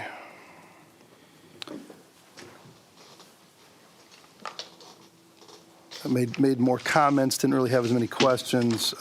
Samantha, how do you determine if a pet has an owner? How do we determine if a pet has an owner? I guess we would try to do the microchip. If there's no microchip, I think she was talking about when there is no microchip, how do we determine if the pet has an owner? And I would imagine the same issue Furry Friends will have and A-Hines and everybody else, but yes, go ahead. I might be able to help answer that. My name is Alexandra Schwartz, Neighborhood Services Specialist. My address is 2005 East 29th Street in Des Moines. I don't know if we're still doing addresses. We've got a couple of ways that we determine whether or not a pet has ID. If we're unsure, we always would err on the side of caution. There's no harm in holding a pet an extra couple of days, especially if we have the space. Some of the things we use for what we consider a form of ID are collar, microchips, whether they're spayed or neutered, whether they've been recently groomed, if they're friendly even, especially with cats. If cats frequently don't have collars, but if you got a nice cat, there's a chance that it belongs to somebody. And location found, if it's in a known feral cat colony or there's some hot spots around town that animals are dumped, or we've had some problem addresses. But we look for really anything we can find that would indicate that this animal had an owner. I appreciate that. And could you tell us, how long have you worked for the city? How long have you been involved in animal control? I started with the city on March 5th. Okay, In neighborhood services over at Public Services. And before that, I was at Furry Friends as an adoptions counselor, animal caretaker for about 1.5 years. okay, And that was full-time. They're both full-time. okay. Thank you. I can also answer the question about scanning microchips. Okay, It's not as much of a question as a concern. I understand there have been concerns, and I've been on both sides of it, with the city not being able to scan for microchips correctly. And the main issue, of course, is safety. I know that somebody mentioned that we can only scan for a microchip if it's safe and practical for us to do so. Our immediate concern is, are we on the side of a freeway? Is the dog trying to bite my face off? Is the cat going to jump out of the carrier and escape? And I think the main element here is having reliable access to our impound facility. Most of the reliable scanning of an animal happens not in your car, not on the side of the road or in the field, where you're just worried about containing it and keeping yourself safe. But if we have access to our impound facility where we can contain the animal, do a thorough scan, get our hands on it without worrying about it running away or getting ourselves hurt, I think our rates are going to go up a lot, okay. just for success. Does any council person, Kevin, I know you're writing down questions as well. Did I miss any questions that were asked by residents that I have not asked staff to respond to? About the distance between. Yeah, go ahead, Dick. The distance between the shops between Heinz 57 and the city of West Des Moines. I think Shannon brought that up or somebody. Okay. My question would be with that is. Turn your mic on, turn your mic. Sorry. From the center of the city how far is it to Furry Friends and A. Hines? Because it's very possible you're going to pick up an animal clear out on 100th Street or maybe First Street. So to me, it's where's the center of the city and how far are we going each way? The animals that end up at A. Hines aren't going to be strays that need to be reclaimed. Nobody's going to have to drive all the way up to DeSoto to get their cat. It's going to be the adoptable animals only. And between Amy Hines' volunteers, I think we've got a pretty good number of people that are committing to take animals back and forth. We're certainly not going to make any residents drive out there just to get their pet back. Right, but there's been concern about we're going to spend staff time and fuel to drive out there. I don't believe that's been the plan. I think Amy's got it covered. I obviously can't speak for sure, but it sounds like it's going to be exclusively volunteers. Okay. Okay, any other be done questions that I may have missed that the council jotted down? Are there any, or what services does A. Hines provide? And I have one quick Furry comment. This is the first time I've done this. No, I'm sorry, but the public comment period is closed for this. What are the services that A. Hines provides or doesn't provide that Furry Friends does? Because there's been that discussion that Furry Friends does all of this and Hines 57 only does this. Once again, we go back to what is the city's needs? And our city's needs of what we need out of an animal care provider and what we feel the citizenry needs through the city is going to be covered by A. Hines. Furry Friends and A. Hines also, do the private side of things, and ARL does. And so that's kind of independent. But for what we're looking for in a contractual agreement and what our needs are, we're going to be either Hines 57 or Furry Friends or ARL could all do those things. Public is still going to be able to utilize shelters in their capacity just as they want to. They don't have to go to the city. That's their decision if they want to do a voluntary surrender. This is just for terms of our contract and our city needs and looking out for the best services for the citizens of the community. Thank you. That's all I got. Okay. I believe those were all the questions asked by citizens. I guess I would just open it up to the council for further questions, comments. I would start, anybody have? I have things, but someone else can start. Okay. It doesn't matter. Who wants to start? Go ahead, Renee, if you want to start. All right. Okay. Go ahead, Councilman McKinney. I can start. All right. Brett, I've gotten a lot of emails about, various concerns. And so I guess I've got a pretty straightforward question I'm trying to get an answer to. And that is, if you consider an animal today under the current arrangement in the city of West Des Moines with Furry Friends, and if this item moves forward tonight and you explore moving forward with Hines 57, will there be any reduction of care for that animal going forward as compared to with where things are today? No. In fact, I think you're going to see an increase in the care. I think the fact that we've put in this temporary holding facility and we're going to be able to utilize the services of our neighborhood services specialists who are all highly skilled in the care of animals, the fact that A1 Hines has a very skilled and has a reputation for care. We get back to talking about, the care. I mean, we entered into this agreement in July with this trap, neuter, and release program that Furry Friends had exclusive management of. To say it's been disappointing would be an understatement. We've had a lot of complaints from residents. They're expected to come and get a trap without really any education. They are told that they can drop the cat off on Monday, Tuesday, and Thursday at 9 o'clock sharp, no earlier, no later. Through this program, there's only been 22 cats that have been through this program. So we've received numerous complaints from the public about the service that they've been provided with these feral cats. And so we see the relationship with A1 Hines. We're going to take the feral cat and the cat thing to another level. I mean, we have had some issues where we've been getting a lot of heat from the citizens. And once again, we go back to one of our founding things. We are here to provide high levels of service to the public. Okay. And that's what we're planning to do. And I've received some of those calls. I received a call from an elderly gentleman that had a cat that he was trying to have someone pick up, and he was beyond frustrated and couldn't get it done. And he had reached out to me, his kids reached out to me, and I had city staff come and visit with him, but it was just, he couldn't do what was required to get it done. So, sorry, go ahead. Oh, yeah, no, thank you, and I appreciate you helping me understand that, Brett. Mr. Bowlesby had a question. He said, the main concern is the entire thing has been pushed through quickly. And earlier, you had mentioned that you had a mediator. Can you further elaborate? You know, was that the city that brought that in? Was that, how did that come about? And do you, I mean, can you address this concept of it being pushed through quickly?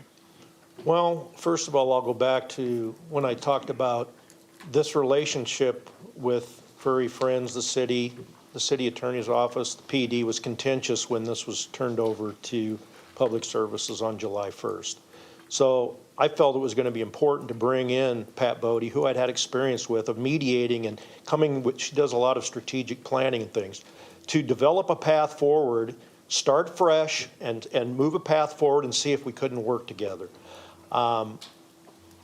We know we've had challenges in the past, you know, before this. We were ready to start fresh, and that's why City Manager Haddon, you know, gave me specific instructions that let's see if we can't make this work. And, you know, once again, we try to make things work. But we have to take those three common principles, customer service, the care and welfare of the animal, and public safety all into a consideration. This isn't a one-sided issue. When you start talking about animal control, it can get very contentious because there are very polarized sides sometimes. Lee Rood from the Des Moines Register told me that when I interviewed with her.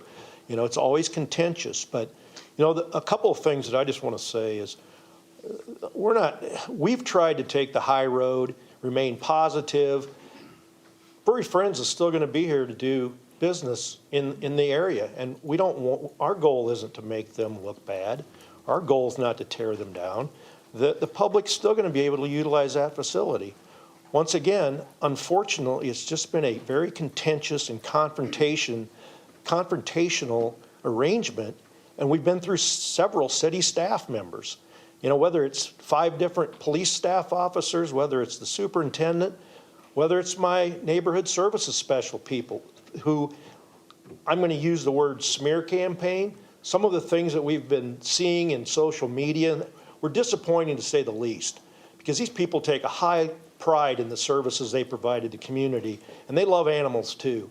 So, you know, I guess the whole thing is the volunteers that are here tonight, I applaud their efforts. I understand why they're here, and but they're kind of hearing one side of the story. You know, this is beyond just the animal sheltering side of it. We've got a lot of those other components to take in, and I would not be here tonight recommending something to you, nor would the city attorney's office, nor would any of our staff, if we did not think that it was going to be for the best of the community and increase customer service levels, or at least provide the level of customer service that we know all of you expect us to provide to the citizens of the city.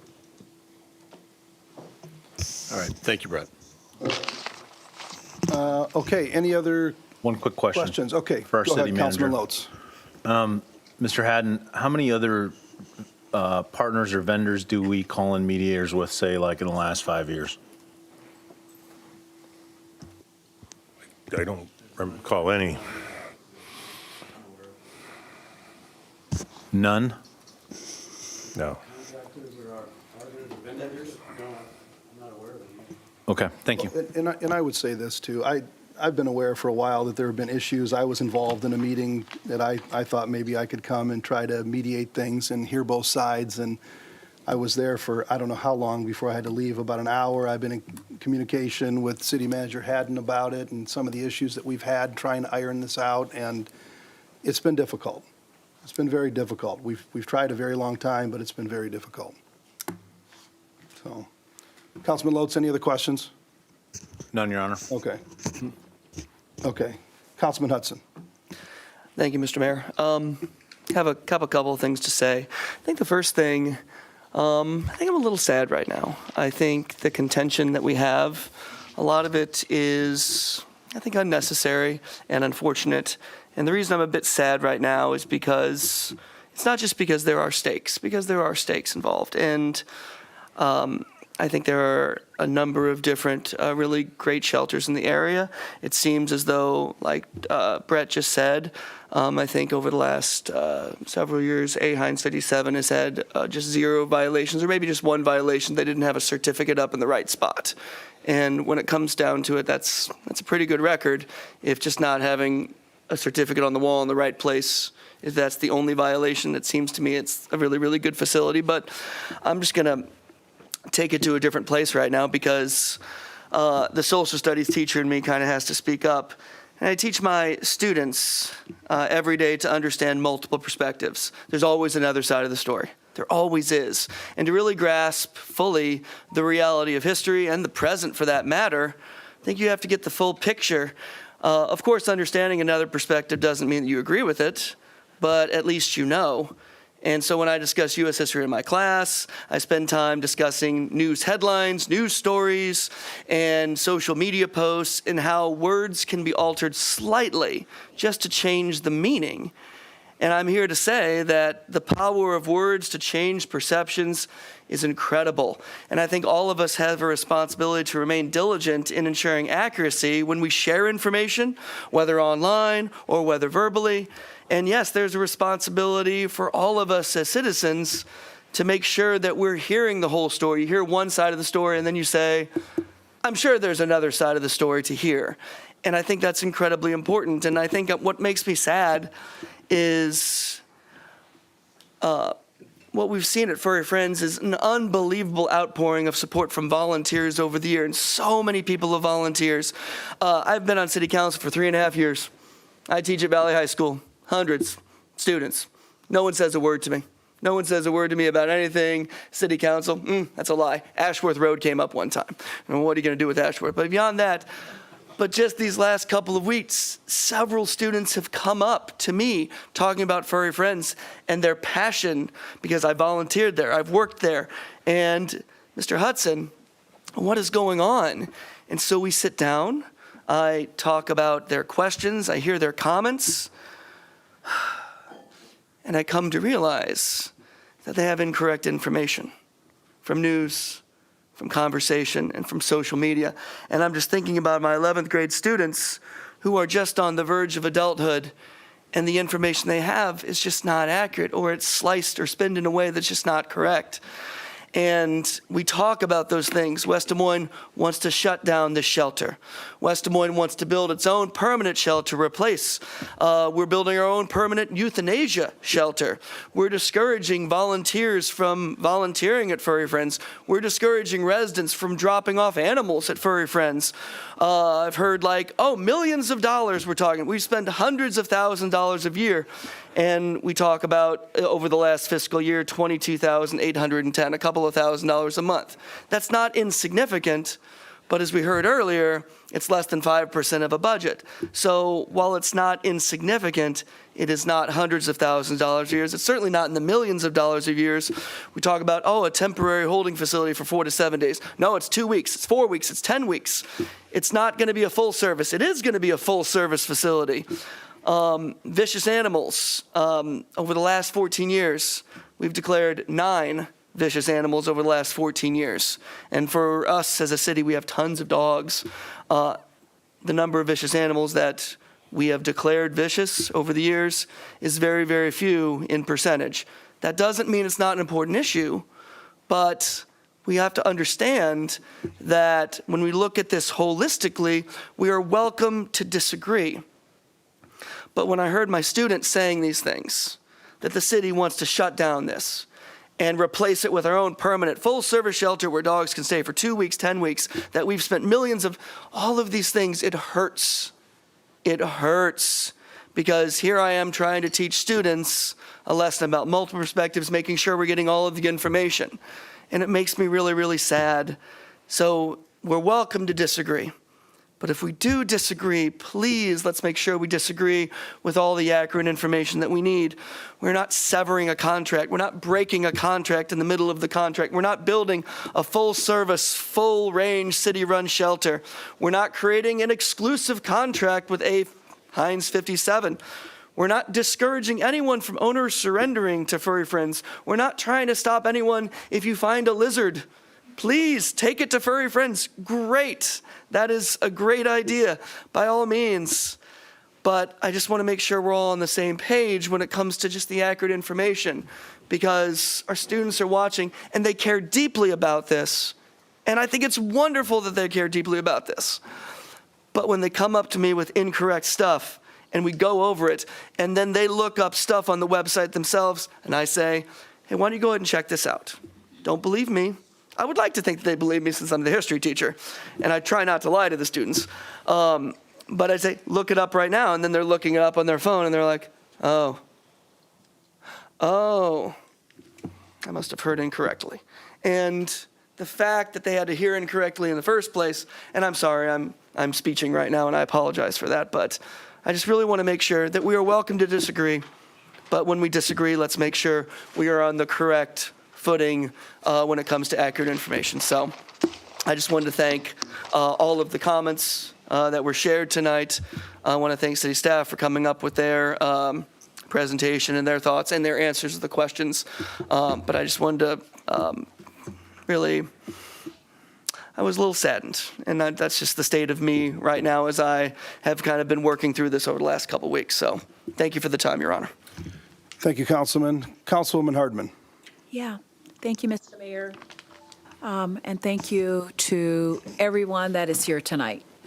And I want to thank the folks that aren't here tonight because they have other obligations, because we certainly have received many messages via our technology that we have here. And one thing I can say is that when I ran for office, I said I wanted to enhance citizen engagement. Little did I know 6 years ago that all I need to do is bring up things about pets and dogs. And there you go, citizen engagement at its best. I think this is one city council meeting that we have had more people speaking about an issue. We may have had a few more, but this is in the top three in my 6 years. So, you know, West Des Moines is a city that cares about our four-legged friends and our cats and our dogs and lizards and birds and everything in between.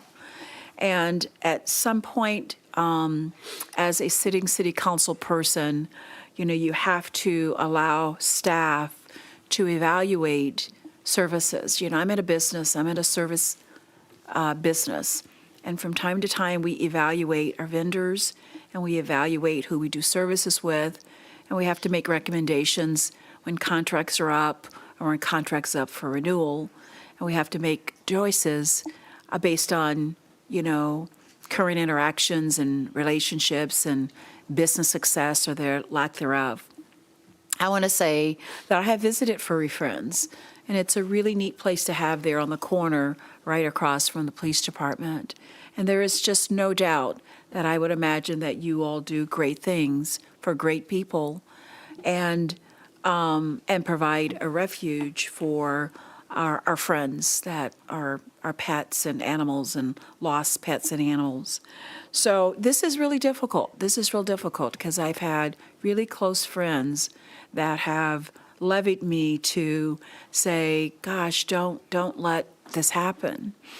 And at the end of the day, when we do make a decision on what we're going to do, I want to say that it is my prayer and my hope that, you know, if, you know, not renewing a $22,000 contract does not in any way, shape, form, or fashion prevent Furry Friends from carrying out its mission. I really want to stress that. I really want to stress that. This is a contract that's about $22,000. Okay. And I'm hoping that it does not make or break Furry Friends, and that I hope that it will still allow Furry Friends to carry out the noble mission of what Furry Friends does. This is about a decision that the city is about to make as it relates to, given the current situation, where is best to have the services that the city can provide. So, again, I hate that we're in this position, but we are. But I'm praying and hoping that those in the audience know that Furry Friends still has a place in West Des Moines, and that Furry Friends will still continue its mission, and that it's my sincere, heartfelt thoughts that ending a contract that's $22,000 is not remotely going to put Furry Friends out of business or a place that they don't get to serve our furry friends. Thank you, Councilman. Okay, Councilman Trevilian. Renee, would you shut your microphone off? Go ahead, Councilman. All right, when I got on city council in 2010, I was a driving force in getting a different animal shelter. Joe Pizzali can attest to this, as can, I believe, Jody Hayes, that the facility we had down at 14th and Maple had been around since, I don't know, mid-'70s, I believe. It was a 2-car garage that had been converted into an animal shelter. That worked in 1970, mid-'70s, okay? It didn't work in 2010. It didn't fit for our animals that were going there, and it didn't fit for our animal control officers that were having to report there to take care of the animals and whatnot.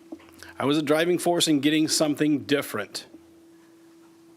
Now, when city staff came up with this grandiose idea of, I don't know if it was $3 or $4 million for a facility, I'm like, what are we doing? Okay? So we took a step back, and that's when Britt came forward and said, Furry Friends would be happy to do the animal sheltering for the city of West Des Moines. And I thank you for doing that. Okay? Somewhere along the line, we ran into some issues. Some of you have heard tonight, so I'm not going to get into it, okay? But it's obvious that it was in 2010, it was time to move to something different. In 2023, it's also time to move to something different. As has been stated, this isn't the end of Furry Friends. You can take your animals there to surrender them. You can go and adopt animals. You can go there and volunteer to either work at the facility or foster animals from there. Okay, we're not shutting down Furry Friends, as has been claimed to me in emails, phone calls, face-to-face conversations. We're not shutting anything down. We're simply choosing another facility to do our animal sheltering services. Thank you. Thank you, Councilman Trevilian. I guess I would end this conversation by saying I was here with Councilman Trevilian as well, and I agreed with him wholeheartedly.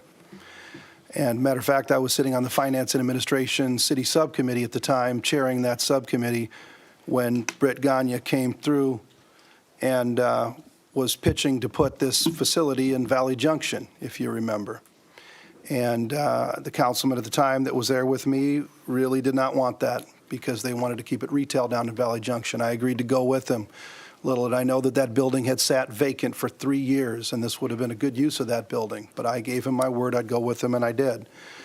That same meeting, we had a presentation about a couple boarded-up buildings on Grand Avenue and what we were going to do with those. And I told city staff to contact Britt and see if she'd be willing to go into those buildings and set up her business there. She had been trying to set up business in a number of cities, including Urbandale and Clive, and was having trouble with people welcoming her into the community and having her set up shop.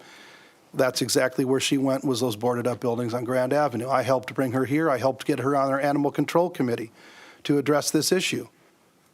I'm proud of having furry friends here in our community, and I'm proud of the relationship that we had over the last decade. But as Councilman Trevilian said, something went very wrong. And I'm going to blame a lot of it on Britt's massive love of animals. We had a major disagreement over vicious animal ordinance. And, you know, the meeting that I was in with the police and City Manager Haddon and Britt trying to come to some kind of an agreement is what to do in regards to that. I mean, we love animals as much as you do. But we have an obligation to make sure that the public is safe from vicious animals. You know, and hearing about a vicious animal that you keep and have the eyes surgically removed so you can keep it alive, number one, I'm not sure that's even humane. And that animal was still vicious. There was another vicious animal that ended up, probably should not have been kept alive. And it ended up biting 3 Furry Friends employees, and 1 teenage volunteer was bitten. And as well, one of the people that work for you was mauled there by that animal and had to be hospitalized, treated for multiple wounds, underwent 8 weeks of physical therapy, and sought treatment for PTSD from the attack. I know how much you love animals. I know you want to do right by them, but we also have an obligation to public safety. We have to consider that, and I think that's something that you never were able to get over. There were other issues. There were issues with write-ups from the Department of Agriculture that the facility, both on Grand Avenue and on Mill Civic Parkway, did not pass inspection several times. There were multiple issues. As Councilman Trevilian said, it was the right thing to do back in 2010, and this is the right thing to do in 2023. The only thing that I'm really sad about, piggybacking on Councilman Hudson's comments, is we had that relationship. We tried to treat each other with dignity and respect. We tried to work through our differences. And when we decide that we're going another direction, the campaign that you launched against the city with one-way information, it really mischaracterized everything that the city's doing, provided inaccurate information, and really put us in a horrible spot with our citizens. And I regret that you did that. We have tried to stay on the high road and not engage in that same kind of debate back and forth, and we've done that. I'm proud to have Furry Friends here. I'm proud of the services that you provided for us for so long. I'm proud that the kids are getting volunteer experiences there. I'm proud of all of the volunteers that care so deeply about Furry Friends. And as Councilman Trevilian said, Furry Friends is going to continue to go on. We're going to be able to continue to use Furry Friends. Animal surrenders. People will be able to go to Furry Friends. If that's where they want to go, they can do that. And if $22,000 of a contract is going to put Furry Friends under, then the business isn't being run correctly. That shouldn't be the case. So I support the direction that we're going. I regret that we are in this position. I am proud of having Furry Friends here. People still can use Furry Friends. I hope they do. I hope that students continue to volunteer there. We have irreconcilable differences. We're not able to see the same vision. I truly believe that Britt really, truly loves and cares about these animals. I mean, she is one of the biggest animal lovers I think I've probably ever met. That is her greatest strength. It's also maybe her greatest weakness. We have to take care of our public. We have to make sure that children aren't mauled out in the streets. If we let an animal go and that happens to a kid, none of us can live with ourselves up here. Can you imagine you coming to me, your child's been mauled by a dog that we've deemed vicious, that has been adopted? You did. I can't do I'm that. not commenting on the fact So- that you did that. We did not do that. We didn't do that. We did not do that. You haven't addressed that information. We didn't do it. We did not release any vicious animal into the city. So anyway, Furry Friends will continue to go on. This is not an exclusive contract with A. Hines. I would encourage our citizens to continue to do business with Furry Friends, continue to support Furry Friends through donations, through volunteer efforts. It's an invaluable experience for our kids. We've decided to go a different direction. I think this direction makes sense, and I'm just sorry about the campaign that was started that was such a one-sided campaign that really provided some pretty inaccurate information out to the public. So, and with that, I would ask if there is a motion to approve item 4M2. Motion to approve. Okay, is there a second? Second. Okay, it's been moved and seconded. Please vote.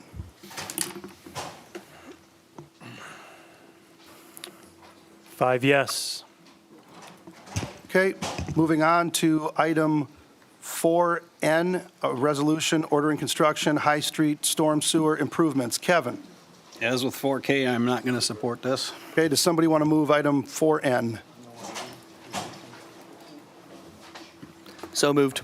Second. Been moved and seconded. Any discussion? This also needs to be corrected as a split, not a yes at Public Services. Okay, we will make sure that the record is accurate, or accurately reflects that this was a split vote with Kevin voting no and Matt voting yes, or recommending no and recommending yes. Okay, please vote.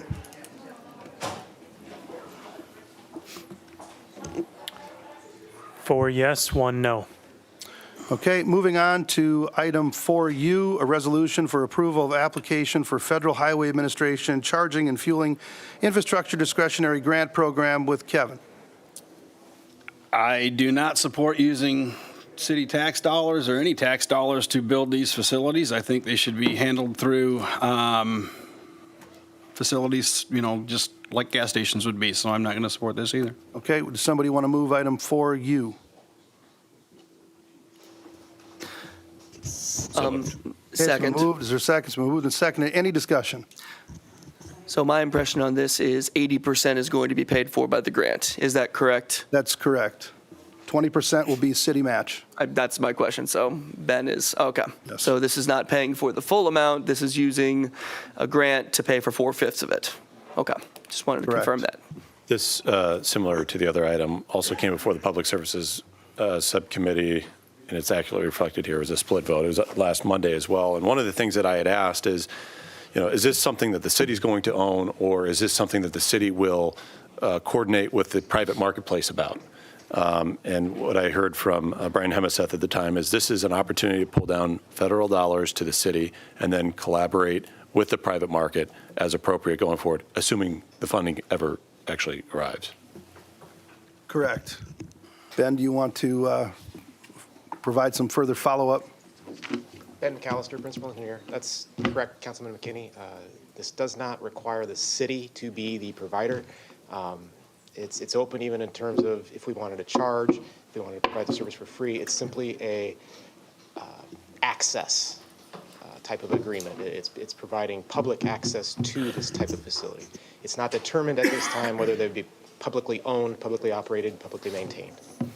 Okay. And if we don't get the grant, then there's no money spent. Then there is no project. But it is a 4-to-1 advantage to take advantage of this program. Hang on. So, who manages these? Where's the expense come to manage these ongoing? So again, right now, none of the decision of that has been made. All we have done so far is, this action is to sign on to an MPO application for a grant. If we receive the grant, we'll proceed down the path of developing the project and figuring out who's going to do what at that time. So if I understand the process correctly, this is to sign on to that application. If the grant is awarded, there will be another action brought before the council. Correct. That says, here's what we're obligated to. Correct. So all we're doing, because I agree with Councilman Trevelyan a little bit on this, I don't think this is a public infrastructure sort of thing necessarily. I would rather see this handled in the private market, but as far as just signing on this application to see if we get the money, I don't see much harm in that. That's exactly correct. Again, it's a public access type of grant. It's the intent is to provide places for the public to be able to get to facilities like this. It accounts for the ability to bring in private industry to provide the service if you so choose. All we're doing right now is So the MPO could say, we're going to award this money to build this infrastructure through private entities anyway, and then, in theory, they could.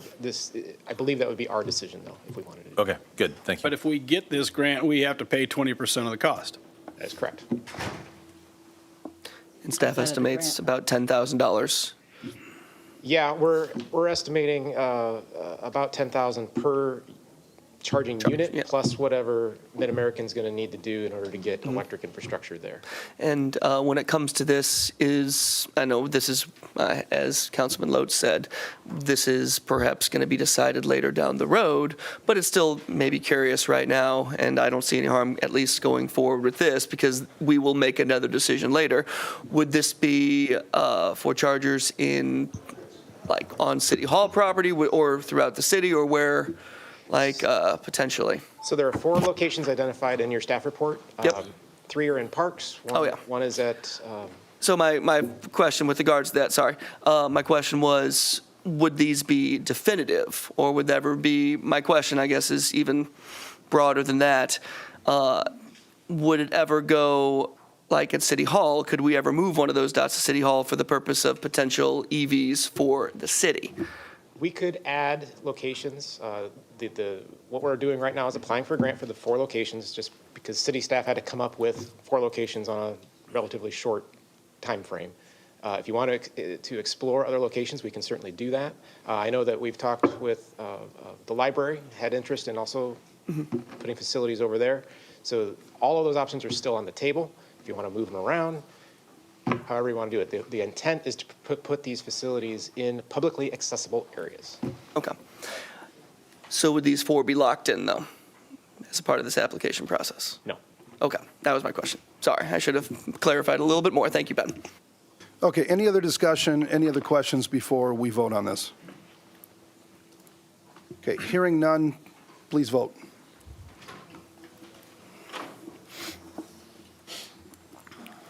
Three yes, 2 no. Okay, at this point in time, the council is going to stand at ease for 3 minutes. We've been debating quite a while here for anybody to take a quick break. So 3 minutes, we're going to get back together.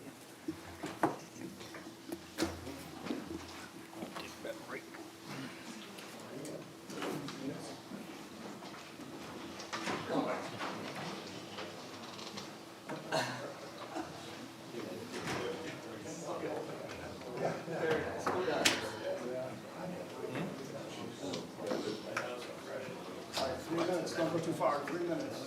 I'm gonna go down and get a snack. Okay, 3 minutes.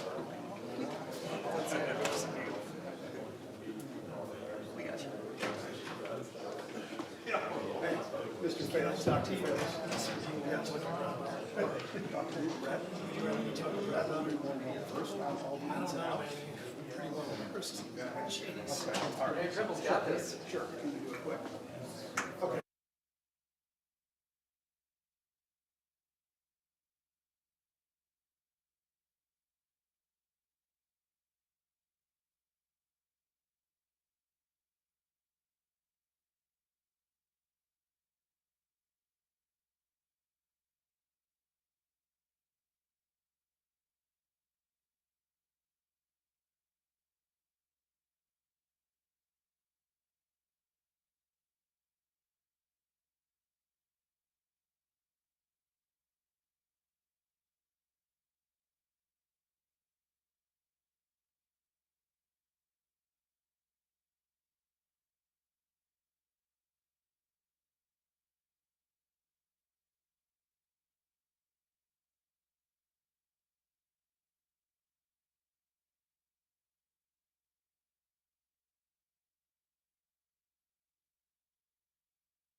First time we're taking a recess, but I think we needed a little bit of a break quickly. So, all right.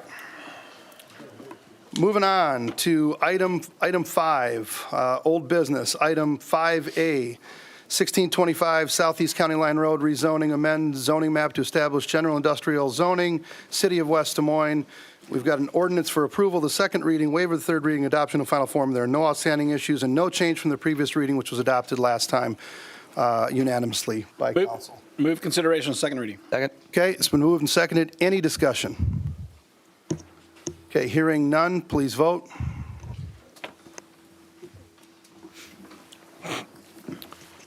Five yes, an ordinance amending the official zoning map of the city of West Des Moines, Iowa, 2019 by amending Title IX zoning, Chapter 4 zoning districts and maps.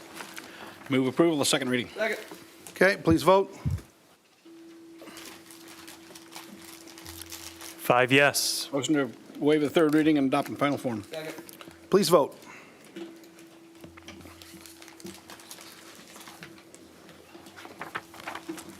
Five yes. Okay, item 5B, Fairway right-of-way vacation, vacate a portion of the right-of-way along south side of Mill Civic Parkway adjacent to Lot 2 of Fairway Development Plat 1, 9040 Mill Civic Parkway, Fairway Stores, Inc.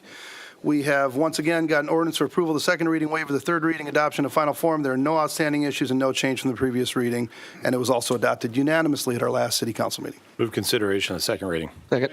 Okay, it's been moved and seconded. Any discussion? Okay, hearing none, please vote.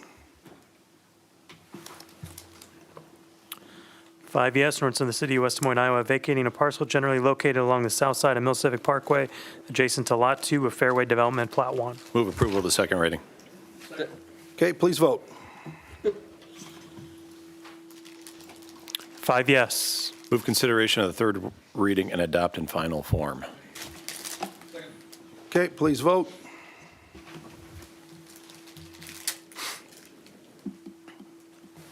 Five yes. Okay, item 5D, issuance of 13.17. I think you skipped 5C. Oh, sorry. Thank you for keeping me on my toes. Okay, item 5C, ordinance amendment, amend Title 3, business licensing, Title 7, public ways and property, Title 9, zoning to modify regulations, terminology and definitions pertaining to alcohol services and consumption allowance aspects with establishments, city initiated. We have an ordinance for approval of the second reading, waiver of the third reading, and adoption in final form. There are no outstanding issues. And again, this was adopted unanimously at the last council meeting. Motion to consider second reading. Second. Okay, it's moved and seconded. Any discussion? Okay, please vote. Five yes, an ordinance amending the city code of the city of West Des Moines, Iowa, 2019, Title 3 business and licensing, Title 7 public ways and property, and Title 9 zoning pertaining to establishments that serve and/or allow the consumption of alcohol. Motion to approve the second reading. Second. Okay, please vote. Five yes. Motion to waive the third reading and adopt in final form. Second. Please vote.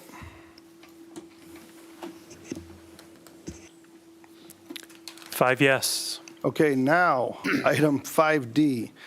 We have a resolution approving the issuance of $13.17 million in general obligation bonds, including all the actions necessary outlined in items A, B, and C in the pinky to get that done. There are no outstanding issues, and this came through F&A with unanimous recommendation. Motion to approve. Second. Okay, any discussion? Okay, hearing none, please vote. Five yes. Okay, item 5E, we've got a resolution approving issuance of $17.2 million in general obligation urban renewal bonds, including all actions necessary outlines in items A, B, and C in the pinky to get that done. There are no outstanding issues, and this also came through F&A with unanimous recommendation. Motion to approve. Second. Okay, it's been moved and seconded. Any discussion? Okay, hearing none, please vote. Five yes. Okay, item 5F, we've got a resolution approving issuance of $20.33 million in general obligation urban renewal bonds, including all the actions necessary outlined in items A through C in the pinky to get that done, and there are no outstanding issues, and this also came through F&A with unanimous recommendation. Motion to approve. Okay, it's been moved. Is there a second? Second. It's been moved and seconded. Any discussion? Hearing none, please vote. 5 yes. Okay, item 5G. We've got a resolution approving the issuance of $4.63 million in general obligation urban renewal bonds, and there are no outstanding issues, and this also came through F&A with unanimous recommendation. Motion to approve. Okay, it's moved and seconded. Any discussion? Councilmember McKinney, as we pass all of these bond issuance, can you remind me how many cities in the state of Iowa are AAA bond rated? I can't recall. Just one, Greg. Oh, I can't remember which one. Could you share? The only city in the state that has a AAA bond rating by S&P is West Des Moines. Thank you. Which allows us to get lower rates for bonds than other cities. Is that what I'm hearing from you? That's right. Thank you, Councilmember McKinney. No further comments, Your Honor. Thank you for highlighting that, gentlemen. Really appreciate it. It's nice sometimes to boast about our AAA bond rating. Now we just got to maintain it. Okay, any discussion at all on this item? Any other discussion? Hearing none, please vote. 5 yes. Okay, item 6, public hearings. Item 6A, this is the time and the place for a public hearing to consider amendment to City Code, amend Title 9 zoning, Chapter 2 zoning rules and definitions, Chapter 7 setback and bulk density regulations, Chapter 14 accessory structures to modify regulations pertaining to building separation for accessory structures in single-family zoning districts initiated by the City of West Des Moines. Ryan, would you please read the date the notice was published? April 28th, 2023, in the Des Moines Register. And have we received any written notice to this hearing? The Planning and Zoning Commission, by a vote of 7 yes, adopted a resolution recommending approval of the ordinance amendment. Okay, anybody from the audience who would like to address the council on item 6A, please come to the podium. Give us your name and address for the record, and we'd ask that you keep it to 5 minutes or less. Okay, seeing no movement and hearing no movement, I will go online. Is there anybody online that would like to address the council on this item? Please hit *6 to unmute yourself. *6. Okay, hearing no one, I'll declare the public hearing closed. We've got approval of the first reading of the ordinance amendment, and there are no outstanding issues. Somebody like to move? Okay, is there a second? Second. Okay, any discussion? Okay, hearing none, please vote.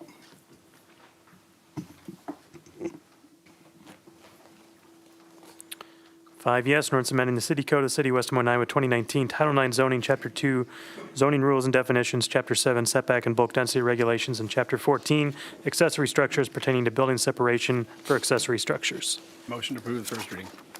Okay, is there a second? Second. Okay, please vote.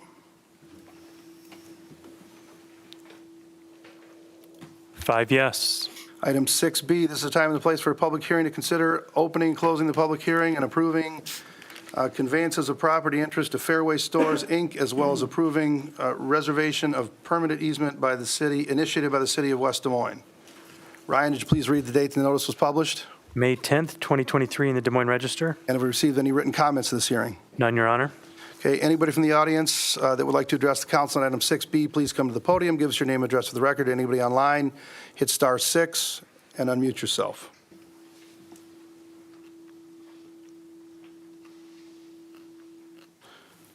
Okay, hearing no one, I'll declare the public hearing closed. We've got a resolution for conveyance of the property interest to Fairway Stores and preservation of a permanent public utility easement, buffer easement, subject to the final approval of the vacation request. There are no outstanding issues. Motion to approve the resolution. Okay, Second. it's been moved and seconded. Any discussion? Okay, hearing none, please vote. 5 yes. Okay, item 6C, this is the time and the place for a public hearing to consider budget amendment number 3 to the FY 2022-2023 amendment or budget initiated by the City of West Des Moines. Ryan, would you please read the date the notice was published? April 28th, 2023, in the Des Moines Register. And have we received any written comment to this hearing? None, Your Honor. Okay, anybody from the audience that would like to address the council on item 6C, please come to the podium, give us your name, address for the record. Anybody online, hit *6 to unmute yourself and do the same.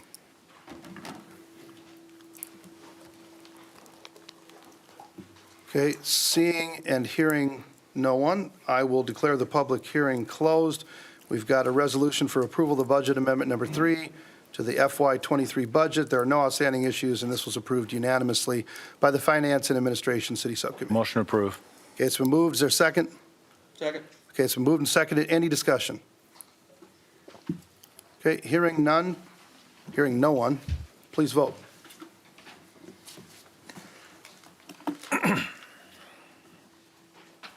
Five yes.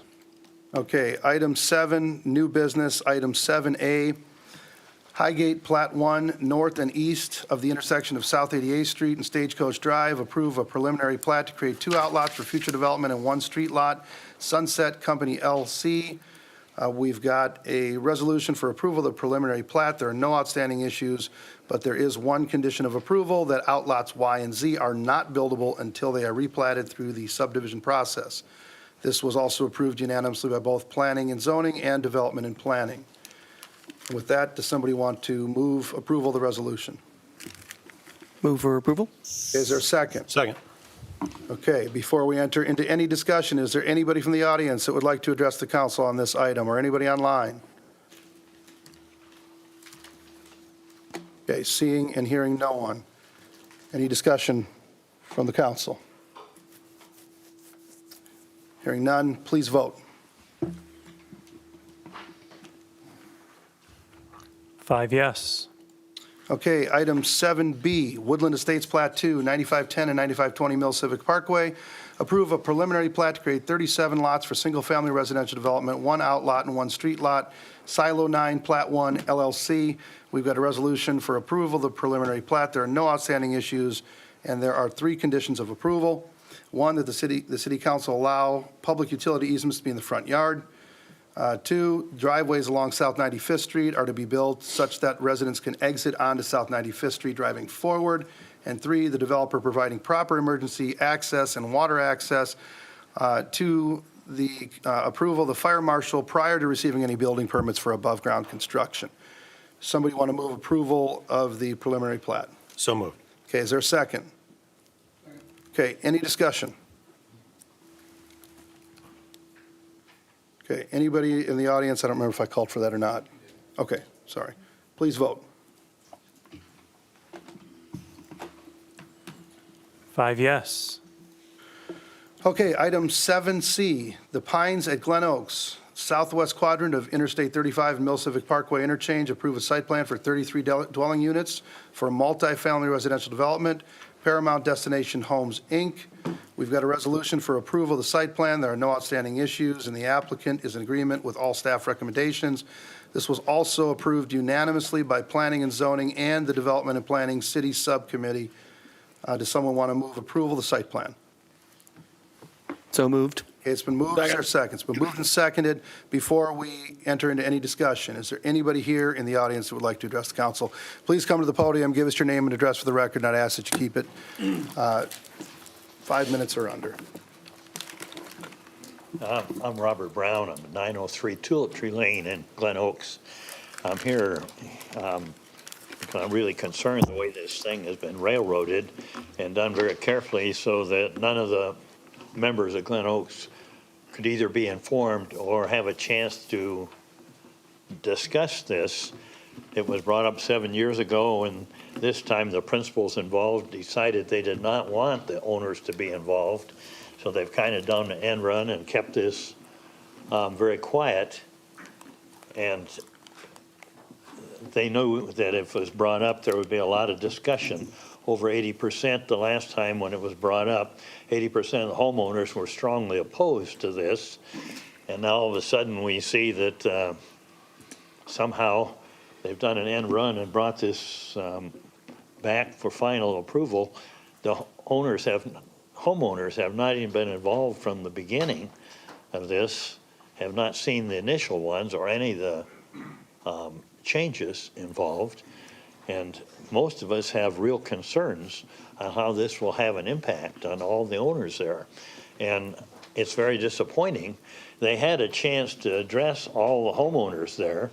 We had a general meeting in February, and they were going to come and present this, but they did not do so.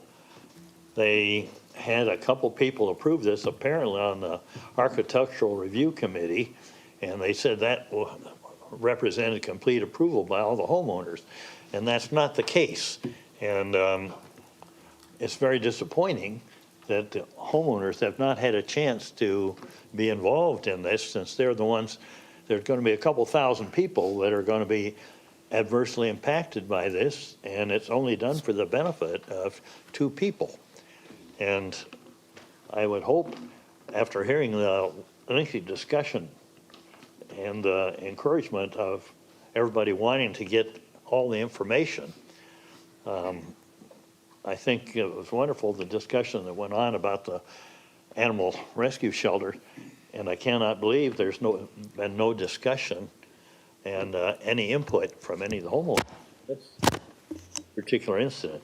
Robert, I've got a comment. You and I have had conversation before, and I'm not trying to come down on you, but we're kind of in a difficult spot, and it's a little difficult to hear this because we're trying to be fair and equitable to everybody that comes before the council and has an issue, and listen to what their concerns are, listen to what their issues are.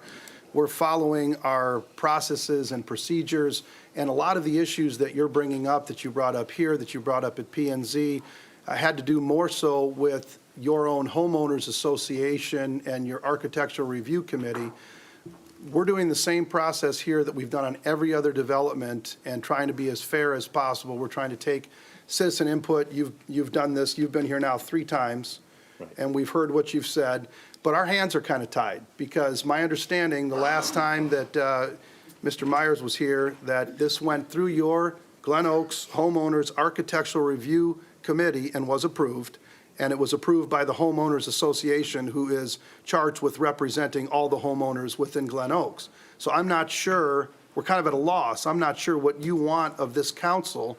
I mean, if you don't get those approvals from them, they stop it right there. But our understanding is both the Architectural Review Committee and your Homeowners Association approve this. So it's been through 2 different approvals, and now it's at the council. So if you have any issues, I mean, I'm sorry that you do, we want everybody in the city to be happy and enjoy their homes, but I think you need to take this issue up more with your homeowners association and your architectural review board. Have you contacted them and asked them what's going on? The Architectural Review Committee, in fact, they've disbanded, and the 2 members that approved, for some reason, resigned, and we don't know why. Okay. And there was no representative from either Mr. Kirk or Mr. Myers that came to the homeowners' general meeting where everybody was there, where we had a representative gathering of about 50 people and a good time when they could present this. And yes, I have real disagreement. We need to vote our representatives off, but this was not presented. And when this came up 5 years ago, there were mailings and we were all kept informed. And this time we were not. And yes, I agree, our homeowners association did not do a good job of representing us and need to be replaced. And those in the Architectural Review Committee have resigned. So, I mean, it's frustrating because we're just trying to do our jobs here. We're trying to listen to everything you guys are saying, but we're trying to follow the processes and procedures that are put in place. And when we hear that it's received approvals from the Architectural Review Committee and the Homeowners Association, that I think is supposed to represent everybody in there. And is it still the McLernan? Yep. Right? He's been there for, my God, he's not new. no. I mean, he's been there for a couple decades or so, right? And he's hired by one of the people that are trying to benefit by this investment. He was hired by them initially, and Well, that's appalling. I don't know if that's true or not. If that's true, that's appalling, and you might need to look to replace him. Well, he does need to be replaced. We know that, and he's a yes man, so we Okay. have some problems there we need to work out, but it may be too late. Sure. Somehow they got the rezoned. A 5-day time to get that rezoned. It was never going to be developed. The initial people that moved there, that plot was set aside, was never going to be developed for anything. And all of a sudden, we're going to have a couple high-rises go up there. Yeah. Well, I'm sorry you're not happy about this. I wish that there was more that your homeowners association did to listen to the residents that they're supposed to represent. So, yes, go ahead. Thank you. I appreciate what you're saying. My name's You could Tom. give us your name and address. Tom Okay. Poking, 1243 Glen Oaks Drive. Okay. A brief, quick history. I also was on the phone April 3rd, with this group. My history is I'm a former board member, and I'm the former president of the board. So what went so wrong there? I guess before you go, I'm sorry to cut you off. What went so wrong You've had a there? great question. Yeah. Part of it is Jamie. Jamie has promised our board on 3 or 4 different occasions to notify the members. He hasn't done that. We had an annual meeting. Is Jamie on the board? Jamie went to the board, and the board said, you need to meet with the members.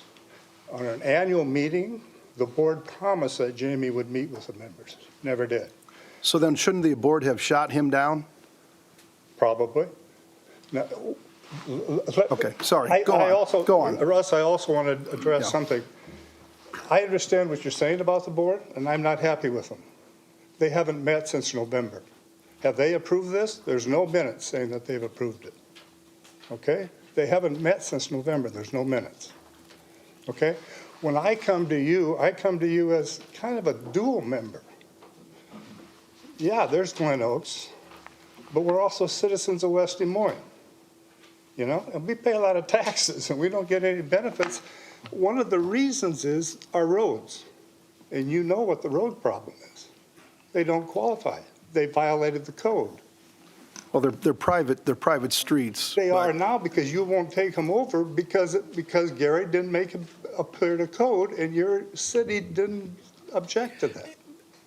So that now costs us $250,000 a year. This was something that when it You was. won't take them over. Go ahead, Kevin. Yeah. But they were not constructed to city standards. That's correct. Okay? That's But correct. a private road does not have to be built to city standards. Well, yeah, so you won't take it over. Well, Right, because it's not built to city Right. standards. So it's I not that, understand it's that. nothing So that that we're. isn't the issue today. Right. The issue today is, unfortunately, it's the same developer, right? Okay. When I was on the board, he came to me 3 times. He wanted to put storage units on that property, and we turned him down. They were junk. In a gated community, he wants to put storage units. He came the second time. We turned him down. He came the third time, and we turned him down. I went to meet with him with another board member. We said, we're never going to allow. And he said, that's the only thing we can put in there. Till now. Now we have a guy who's really going to try to put housing in there. Okay? I talked to 2 developers. I said, did you know anything about, well, Gary's been trying to get me to put housing in there for years. No one would do it. So now we have somebody that'll do it. He came to you April 3rd and said, and I quote, I am going to have a meeting with the members in April. Your minutes should show that. This is May 15th. You never had a meeting there. We still have never had a meeting. That alone, I think you should table this and demand that he contact your citizens, our members, and tell us what he's doing. The minutes that our board has shows that he was going to put $300,000 to $400,000 per unit. You know what he told you on April 3rd? $650,000 to $850,000. Remember that conversation? That's not what's in our minutes. You know what he told the zoning board? $1.2 million. So are our members confused? We don't know what's going on. Nobody does. That's what we're running into. That's why we're upset. Are our members against it? Yeah. Why? Density and traffic. We know your engineer said, oh, it's not a traffic problem. Look, you're all young. Go ask your mother to come across Mill Civic 4 lanes on a busy day. We have to do it regularly. And now you're going to add 65 or 70 cars a day? Look at Mill Civic. And I'm really happy with what you and West Des Moines are doing. We love it here. We've been here 11 years, but not on Mill Civic. you have a whole new, retirement village coming in. On 60th Street, you're going to have more. We have people that now go into Target and make a U-turn, older people. I have my neighbor who asked me to come tonight. She's 81. She feels like she can't go out anymore because she can't get across Mill Civic. So are our members against it? I speak for 24 units. I belong to Stormway. Everyone's totally against this. We think, but we don't know what it is. To your point, though, sir, you said that the board has not met since November. So the minutes show they have not met since November. okay, the homeowners association who supposedly approved this. So yes. Lynn or Dick, whose word are we going on, or proof should be that they actually did meet and approved this? Lynn has a little more personal knowledge about this, I think, but it depends on what they're interested in the property is. I know when the zoning went out, I think that was a couple of years ago that the gentleman is referring to, or you got mailings, and that was because that has to be notified to all the property owners around there, and then you have input at a public hearing. Yeah, but that wasn't us. That's the Greens. He'll speak to the Greens. Oh, okay. Yeah. This is a site plan. We assume that all the property owners that have any interest whatsoever has a right to submit any sort of information have done that. I'm not sure that the homeowners association, maybe Lynn, I'm not really Yeah, Lynn, do you want to aware of come the up and address status. that? And as you said, you were on the meeting and you tried to get in and weren't able to get in, and then I had you speak anyway. Yeah, you did. right? And Robert, I've seen you 2 or 3 times. I mean, this has gone on. I mean, Yeah. there's been quite a few hearings on this. There's one other issue, then I'll sit down. You said you got a real legal problem coming up. Okay, you said the architectural committee, Jamie said, and you were here, that they approved it? They did. Okay, They approved it subject to him doing certain things. It's contingent. okay. One of the contingencies, he had to put in windows. Think of that. A $1.2 million project maybe on the interstate, and the architectural committee said, you don't have enough windows. He also said that his trees and all of that had to be redone. So it was contingent. Now, we found out this morning that board has been disbanded and there's 3 new members. Do we know what's going on? No. I can only go online and look at minutes. Yeah. Am I upset? I'm the old president. Yeah, I think this has really been bad. And maybe you should have stayed as the president. No, thanks. All right, well, thank you for your comments. I'm going to ask that Jamie Myers come up here. Well, But first, can Lynn answer my question, though, Yes. about Yeah. whose word are we? Hold on one second. We're going to have Lynn Tweet respond to the question. Yeah, Lynn Tweet, Director of Development Services. In your packet are emails from the association because we kept asking for the same thing. Give us something that says the association has signed off on this project. So there's emails in there that is saying that the association did sign off, and that's why we also approved the zoning, because we knew the association kind of held the control there. If they didn't want them to cross their intervening property, the project was dead. Right. So we have also, as on this, put a condition of approval that we want somebody from that association actually signing the drawings so that there's no confusion as to this is what was agreed to with Jamie to do for the project. So we've been Right. asking for that. We have the emails. We're still waiting on the drawing, and the approval would be contingent on us getting that drawing.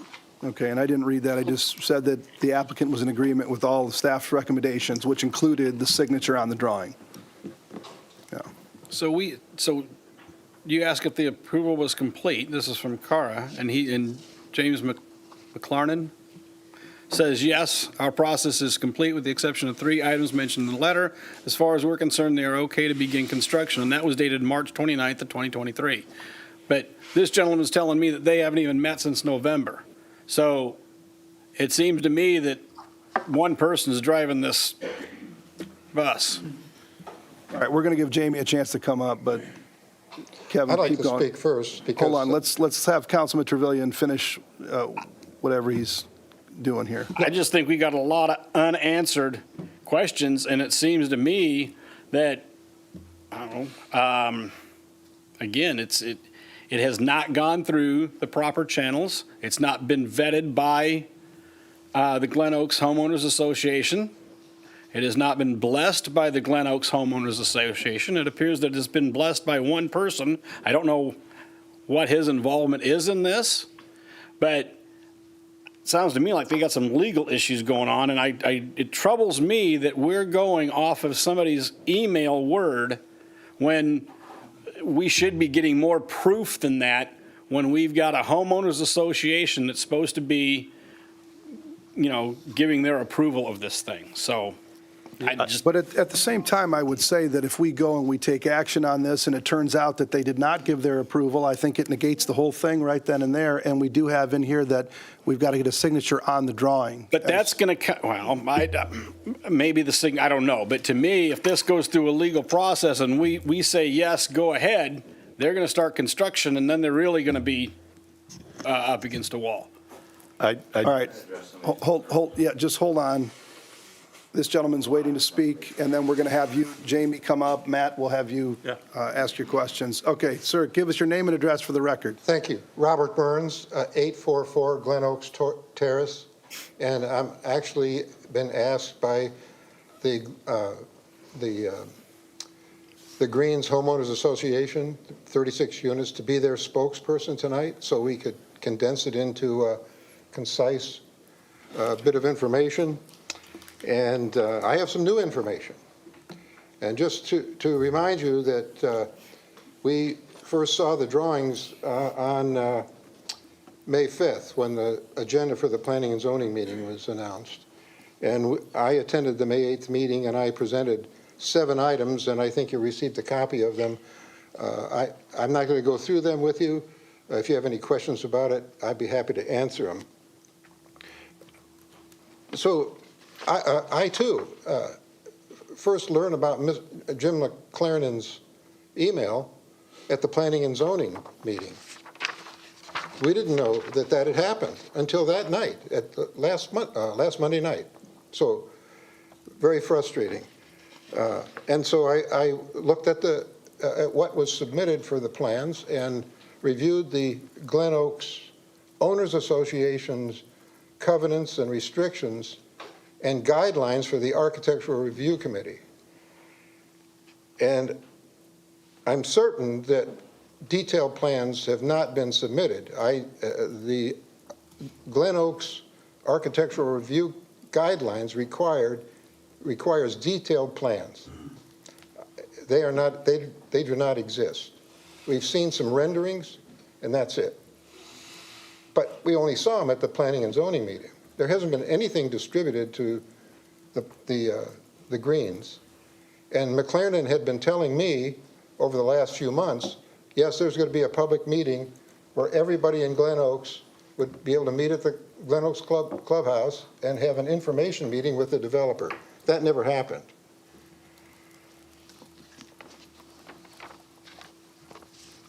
A couple more very important points. I don't know who's driving this bus, but they have totally got it wrong. I'm reading now from the design features from the guidelines of the Architectural Review Committee. The main roof should be a minimum 8 vertical to 12 horizontal pitched roof. And the roof should have the same character on all sides. The drawings that he's been showing us have flat roofs, patios, rooftop patios. They don't comply with the written architectural review standards of the Owners Association. So we're going to take this issue up with them, but I was able to get to them today. So that's how recent this information is. The second thing is density. I think you got it wrong. I'm sorry to say, but when you bring up, on December 27th, you had a planning and zoning meeting to first consider changing the comprehensive plan and approving the zoning. Then that was P&Z on the December 27th, and you met on January 3rd. in all due respect, that was pretty fast, without having any notice about this project since last spring. And we hadn't heard anything about it since it was first brought up months ago. So here's an issue I want you to reflect on about density. Can you see that? Yes. I see what I got. Yes, we can see it now. Got to turn it, yep. There you go. Vertical. Turn it up and down. Turn it up and down. There you go. You think I ought to be able to do this?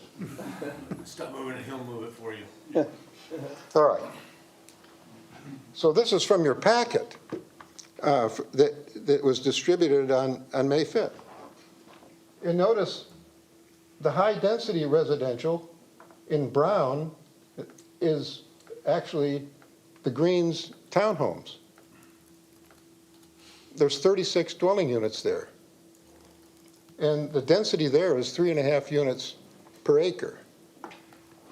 Now, on the orange sliver, it's designated medium-density residential, but they're proposing to build over 7 units per acre. So almost the same amount of units as the Greens, but on much less land, half the land. And so I think that the designation of it being medium density is irrelevant. It doesn't match the character of the neighborhood. It doesn't look like the rest of Glen Oaks. It doesn't look like the units that are all along Glen Oaks Drive. And to reinforce that point,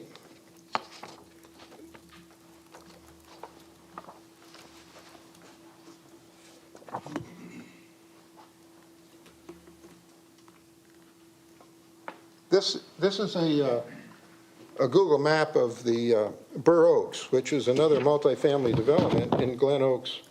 And you'll see that the distance from the corner of a building is 100 feet from the city street. That's what exists. This developer is planning to build the corner of his building just over 30 feet from the street, because you gave him the authority to have a zero setback. And I objected to that zero setback back in January. And this is evidence that this is not in character with what Glen Oaks is all about. That and the flat roofs, the rooftop units, I think you need to table, at least table, if not reject this site plan tonight. You have the authority to do it. This needs to go back to Glen Oaks Owners Association. Give us a chance to do that, please. We just have not had the opportunity, and we haven't spoken to the developer. All right. I've not been timing, but I think you're well over your 5 minutes. I appreciate the points you're making. I think the court you need to be in is your homeowners association. I think that's more appropriate for there rather than here. I would like to have Lynn come back up and address the density situation. Can I just Go ahead, Councilman. Hold on. Well, Mr. Burns here. So, Mr. Burns, help me understand. So you're in, because I've heard multiple associations. You're in the association that was in that diagram there, right across the street. Is that right? Yes. This is the Greens, Okay. and we live right here. And so has the Greens voted on this? No. No, well, we have we had a meeting? We wanted to have a meeting with the developer. And so that hasn't taken place yet because it hasn't been arranged. McLaren said it would be a meeting with the whole community. Okay. And I recall, I don't have my notes with me, that I think it was at the last meeting, there was a discussion about an easement that has been signed off on. Is that your association that signed off on that easement? I don't know anything about the easement. Okay.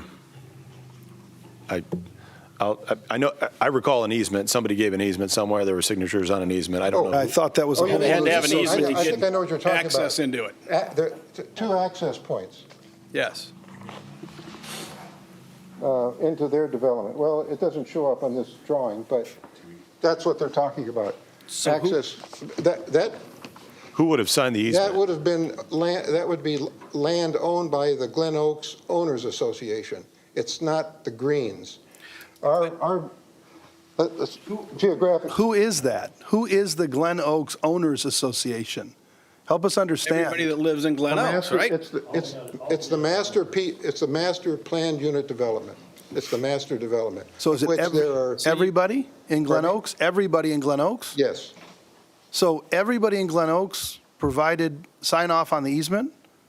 that's what the board, well, that's what McLaren's saying happened, but When No, was we- this supposed to have taken place? Len, do we know? I'm sorry. When, to sign off on the easement? Who signed off on it? And who said that it was approved? Probably would have been the homeowners association Right. president signing off on it on behalf of all the homeowners. So we assume that the permission was given to the homeowners association, or they had that authority at the time they provided it. But again, if they have not met since November, that's almost impossible. that's right. It's a good question, and that's the point, and I'm sure Tom Poking would reiterate that we don't have. Okay, we need to give Jamie a chance to come up and answer some of these questions. Lynn, could you just please talk to us about the issue of the density and how this is possible to do, this density on this parcel, yet the Greens has less of a density? Yeah, the emails aren't in there. And the Greens is high density, and this is medium density. Yeah, the illustration that he had there should be just a reflection of what the zoning map is today, which should reflect what the PUD says. As you know, for us, medium density goes anywhere from 6 to 12 dwelling units per acre. High density typically is above that. I'm guessing, and I would have to research it, is when the Glen Oaks PUD got put in place, they had a master plan that showed a higher density. In fact, I believe this parcel of this area here was intended to have a high-rise on it initially. And that's Okay. where the high density got put in there. What they came back with was townhomes. Townhomes are fine under a high-density classification. There was no Right. need to change it. And we've seen that before, where a developer has a greater density and they choose to do less. So it's not that this density here is out of compliance. It's that where the Greens are is much less dense than it otherwise could be. Right. So Okay. we just gave this one what the density needed to be, which it fit the Sure. medium density classification. So And is it our job to take a look and say, okay, this doesn't fit in with the house next door, you shouldn't be able to do that? I mean, I suppose we could do that with the site plan that we're looking at right now, but more so, we have to be fair and equitable across the city and take a look at, does it meet the density requirements and all the other zoning code provisions that we have out there? And if it does, and it checks, it's not on us, the council, to say, well, I don't like the look of this. Correct. We really don't have any codes that would say we have to look at the context of what's next door and you have to match it, especially when Glen Oaks has a design review committee. We trust that they are the ones doing that and that they are the ones signing off on what they will have in their development. So we will look at it pretty much kind of a standalone as to, do you meet some of our other characteristics? Is there visual appeal to it? Elements more like that, are you using a variety of materials to kind of break it up? But whether or not it has pitched roofs or flat roofs, that's really the developer's call of what they're looking to build. And we will look at what's spelled out in the PUD and make sure that it abides by everything that's spelled out in the PUD, and if it checks all those things. But yes, There's- beyond that, we don't have really any authority to force them to come in and do something that matches the greens or anything else. Okay. This one, they were trying to take advantage of some rooftop patios. You need a Okay, flat roof. and this has been going on, I mean, we've heard, I couldn't even remember, this has been going on since December? Maybe even before that, I've heard? Yeah, And we're sitting May 15th. What notice have we given? We have to provide notice of change in zoning. We go 370 feet from the affected property out every way, correct? Did we do that or no? Yes. We did that We for did. the rezoning, the PUD amendment, we did that. We do not have to do that for plating or site plan. Right, okay. We did now delay this. We could have been before the council 2 meetings ago, or 2 weeks ago, but we delayed it to intentionally send out notices to those residents, even though we didn't have to. We Okay. did a courtesy notice. One of the P and Z members had made a statement that you will get notice when the site plan comes forward. Therefore, we delayed the project 2 weeks to make sure they got. And that statement was inaccurate, that did not follow our standard operating procedure. But since they made the statement, Right, we followed. staff decided to give the benefit to the homeowners and delayed this. Correct. Okay. All right, let's bring Jamie up to respond. Anybody else that is with your team here?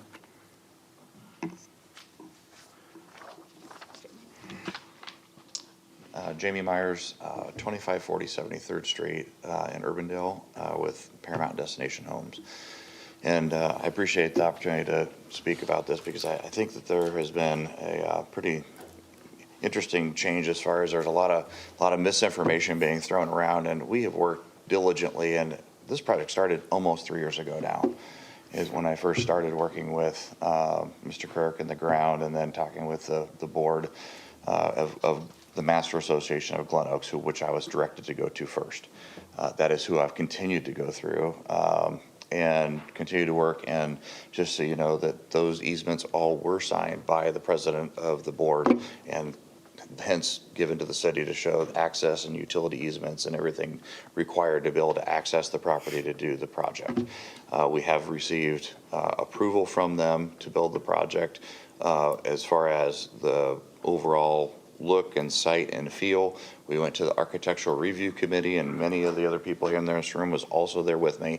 We had a full set of plans that I think there's probably, I'd have to guess, but there's probably well over 100 pages of all of the details and everything that have to do with these plans that they were furnished a copy of. And were there 2 people there? Were there only, how many people are on this I mean, There were 5 representatives of the Architectural Review Committee that were there, as well as 1, 2, 3, 4, 5, 6, Mrs. Kirk, CFO for Mr. Kirk, Scott Ivers, both of our real estate professionals.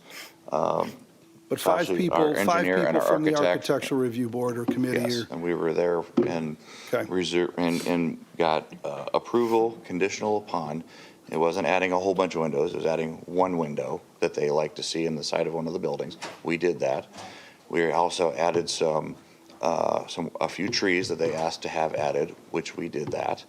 And then they asked for some elevations, renderings to be shot from different angles to show what they would look like from the street level, which we provided to them. We then also, the reason that talking about bringing it to the entire board, and we have not been able to go to the entire membership yet, is because there was working back and forth with the city staff on some architectural updates to where some of the siding was and how it wrapped corners. So we changed those, and they have been since sent back for them to give a cursory review and approval, which again, they're not material enough to say, well, this will stop a project. We wrapped cedar around a corner instead of having it be on a face. We wrapped darker gray hardy plank around a corner instead of having it be lighter on the back and darker on the side. There were stone wrapped some more corners, things like that to meet the architectural review standards with the city staff. And so we worked back and forth through that, sent that back to them for them just to say, cursory review of, okay, it looks great. Again, I haven't heard that yet, but everything else has told me that everything else, every other indication from them has come through the president of the board and Mr. McLaren as the representative for the entire Glen Oaks Association, giving us these approvals to move forward. Tell me about the roofs. Go ahead, The Kevin. roofs, first of all, Because he just pointed out in red. There are multiple homes that are within Glen Oaks that have flat patios on them and have single slope type roofs that are more modern in design. And when we went to the Architectural Review Committee, we went with the idea that we have these designs and these are what they look like. And they do have pitched roof on one side, but then they have a rooftop patio on part of the roof because, again, you wouldn't expect you want people to have a deck facing out against the entranceway onto the interstate. Well, and again, I So we- appreciate the explanation, but again, we're not the judge and jury on the Architectural Review Committee and what satisfy, I don't. Understand that, but what it sounds like to me, and I'm going to say this again, apparently I wasn't clear. It sounds to me like we've got a couple of people on the board at Glen Oaks that's driving this bus and is not representing the residents of Glen Oaks. And it is our duty, I believe, to protect the residents of West Des Moines, whether they're in a homeowners association or not. And if they've got a couple of board members that are doing what appears to be shady stuff, then I don't see any reason at all to approve this. Councilman Trevelyan, can I ask you this? I have followed every one of the city standards that I've had to do, and I guess if they don't have things working back and forth, I'm being communicated that everything is done right, and we've given all the notices, not only what we were supposed to do, but even over noticing because of the one P&Z member saying that we would give notice, and we've done that as well and followed every single one of the asks that I've had from the city and from the association at this point. Have you met with all the residents like you said you would? I'm not required to. But you said you would. I'm going to, but I don't. If this gets approved tonight, it doesn't matter if you meet with them or not. It's too late. Again, Jamie, I think you're caught. Hang on a minute. I think you're caught in the middle between some shady stuff going on. And again, I'm assuming it sounds to me like it's shady. I'm not saying it is, but it sounds shady to me. Okay, of what's going on in Glen Oaks, and then the city's requirements. The fact that you've gotten caught in the middle, I'm sorry. But there's no way in this world I'm going to support this, knowing that we've got residents out there that are depending on us to help protect them when they've got board members doing things that shouldn't be taking place. So if I followed every law that the city has, there's not anything that I'm aware of that says that everyone within the entire scope of Glen Oaks has to vote on this. Only the people within a certain radius and the board that is the associating governing board. But they've got no minutes to show that the board ever met. It sounds to me like it's one person that's signing off on this. That's where the problem arises. Well, I can go back through and Mr. McLaren can certainly also reference the many, many meetings that I've had with the board. I'm not saying you haven't met with Mr. McLennan. Not just I don't them, think the entire master and board. the entire membership has been invited to participate in meetings to vote whether they want this or not. I'm sorry, but it's not up to the entire membership to vote on. Yes, it is. I believe it is. Not according to the documents that the association has a board that are elected, just like you, that says that's saying the city of West Des Moines should vote on every project. Every member of the city of West Des Moines should vote on it. There is an elected board to act on behalf of the membership. And I am going to go in front of everybody. It wasn't about letting everybody have a voice to say everything should be changed and all that. It's more about this is the project to be announced and go moving forward. And we have followed every rule that Glen Oaks has. But again, I think you've been misled by a couple of board members that are saying the board met when they didn't, because if these residents can't get copies of the minutes of those meetings, then the meetings never existed. That's my point. I've dealt with this stuff on multiple other situations and organizations I am in, and you do not run things with one or two people. If you've got a board, they have to meet, they have to keep minutes, and everybody has to be apprised of what's going on and be able to ask for those minutes to show that, yes, we met, and this is what took place, and they're telling me it didn't happen. I'm not supporting it. I don't know where the rest of them are. I'm not supporting it because we need to represent our residents and protect them. I guess I've got a question for Lynn, and that is, you know, we're moving this item. It says there's two conditions of approval, and as you mentioned, it says prior to commencing work within the Glen Oaks Owners Association ground as illustrated within the site plan, that the applicant provides a drawing with the Glen Oaks Owners Association signature, thus acknowledging that grading will commence on the developer's property and there are impacts to the association's ground. if they don't get, who does that signature come from? I'm assuming it's Jim McLernan, and I'm assuming, and Dick, maybe you know this, we don't typically deal with the homeowners associations in the city. We don't get into that, never have. But I'm assuming he's an authorized signator for the Glen Oaks Owners Association.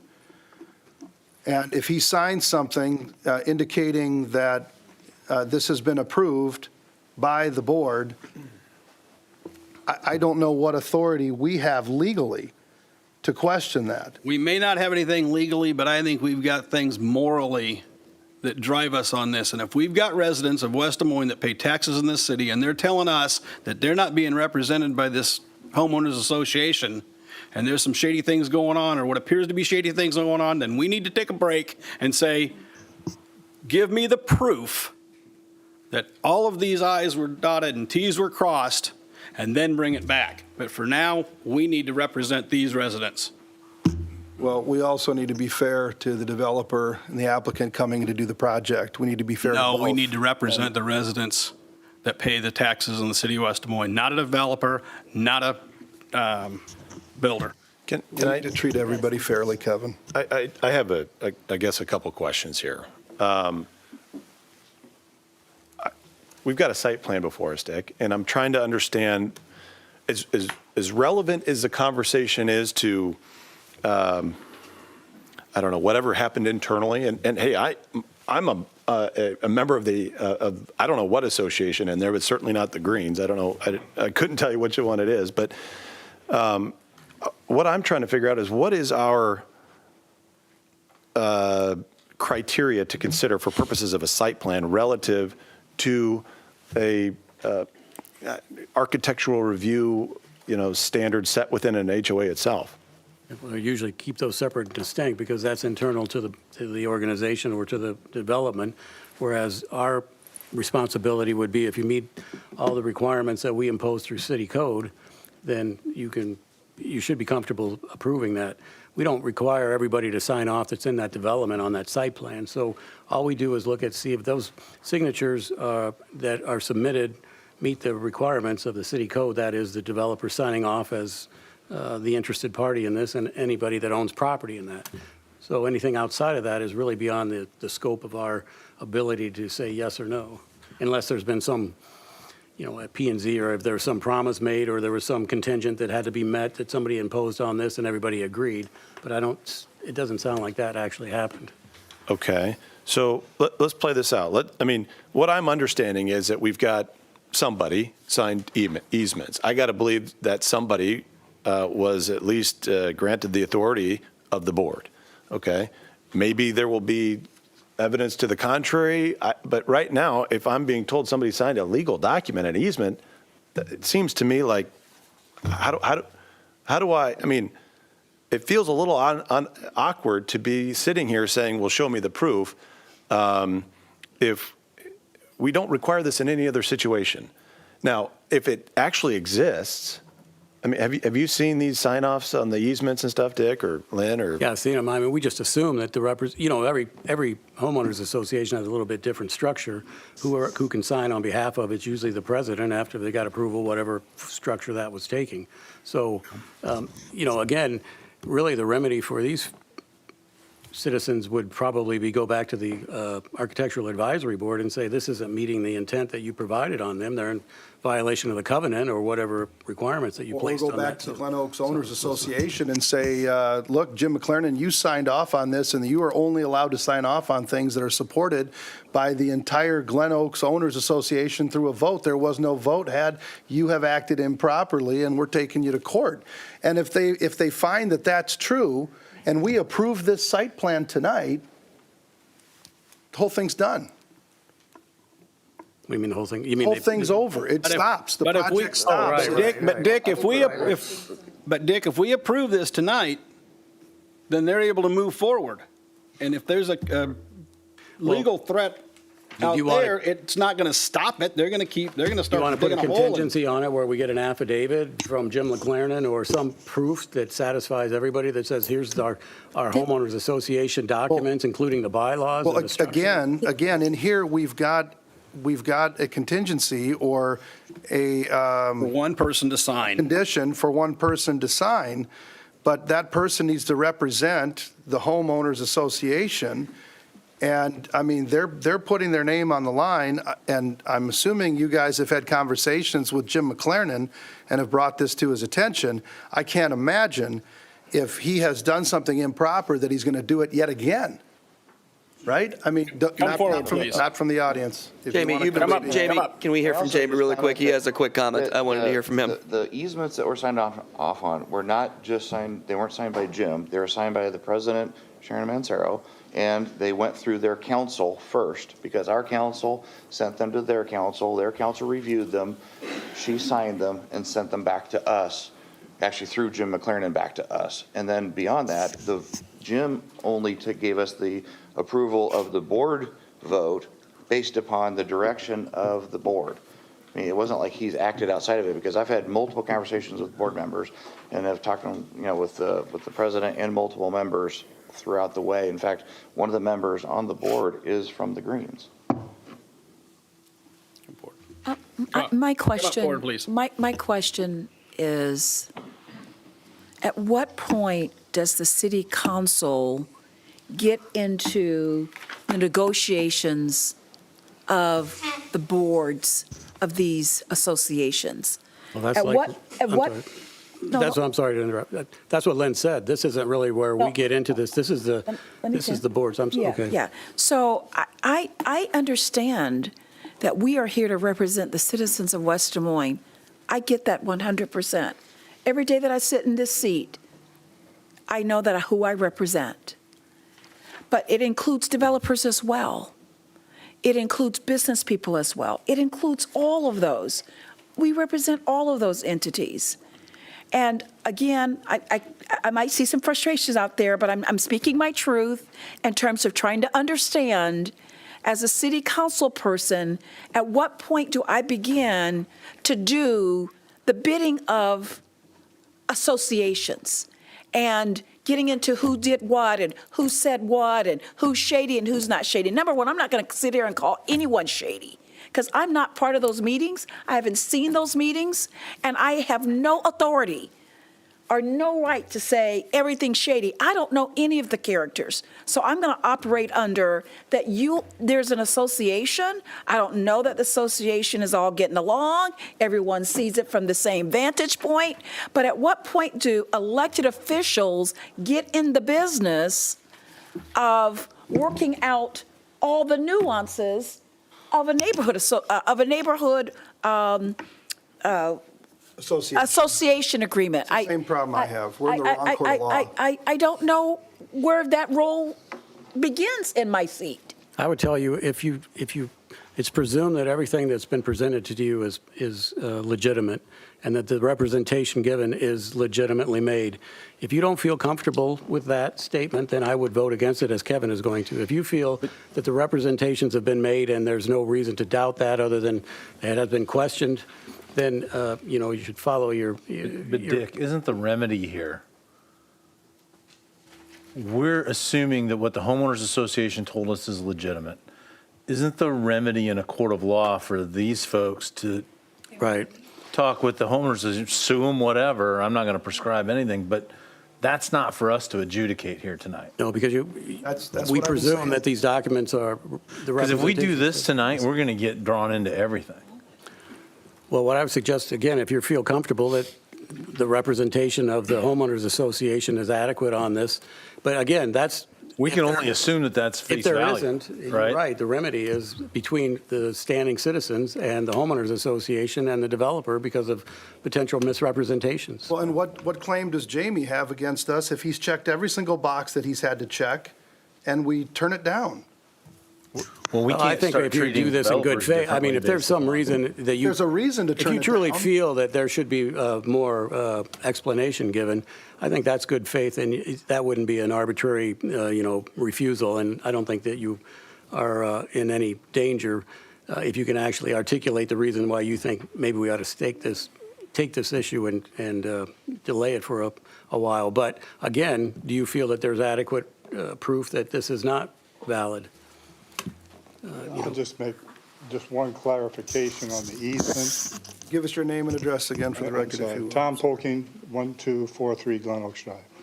In reading our minutes, it appears the easement was threatened by their attorney against our attorney, and they met in executive session. That's all the information we members got. But again, then we have to take that easement as being valid, and so that would And be. I suspect That would be an issue between you and. that litigation or potential litigation issues was resolved in executive session because they've never come out and told us. So, as you would know. One last thing, and here's what's frustrating.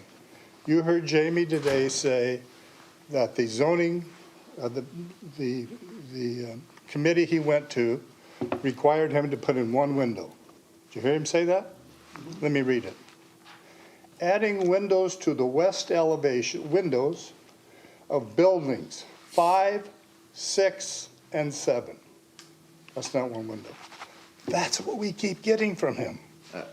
That's the problem. I'm sorry. That's our issue. Jamie, go ahead and come on up, Jamie. Jamie, come up. Give us your name, address for the record again. Sure. Jamie Myers, 2540 73rd Street.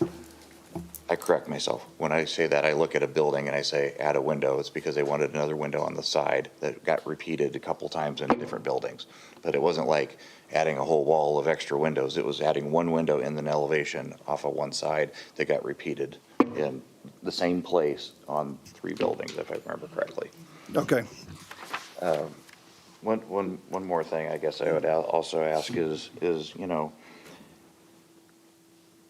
if there's really this much dissatisfaction with our project, why is there only 5 people here? Well, there's notice been sent out. There's been Hold on. notice sent. I mean, so I guess I don't understand because, you know, I feel like, again, I've jumped through hoops. I've been on this for almost 3 years. And to find out that all of a sudden there's misinformation about that, you know, the board didn't have the right to act and the board didn't do this and the board didn't do that. I'm being communicated differently.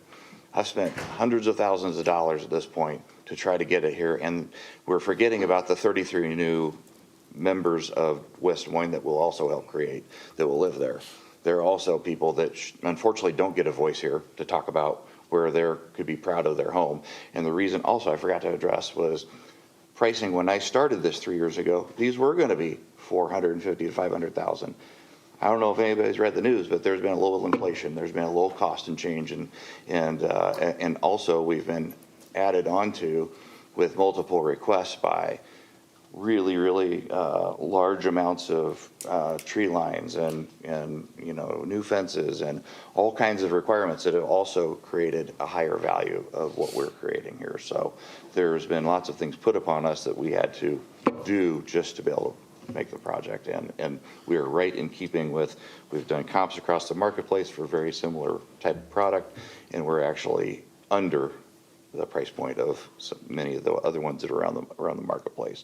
So seeing a range of, call it 750, 800 up to 1.2 million, depending on the unit and the style and the size. So thank you. Okay. So we're going to have one more comment here. Then I want to follow up with Lynn, and we are going to call the question here. Robert Burns, 844 Glen Oaks Terrace. I'm a resident of the Greens Homeowners Association.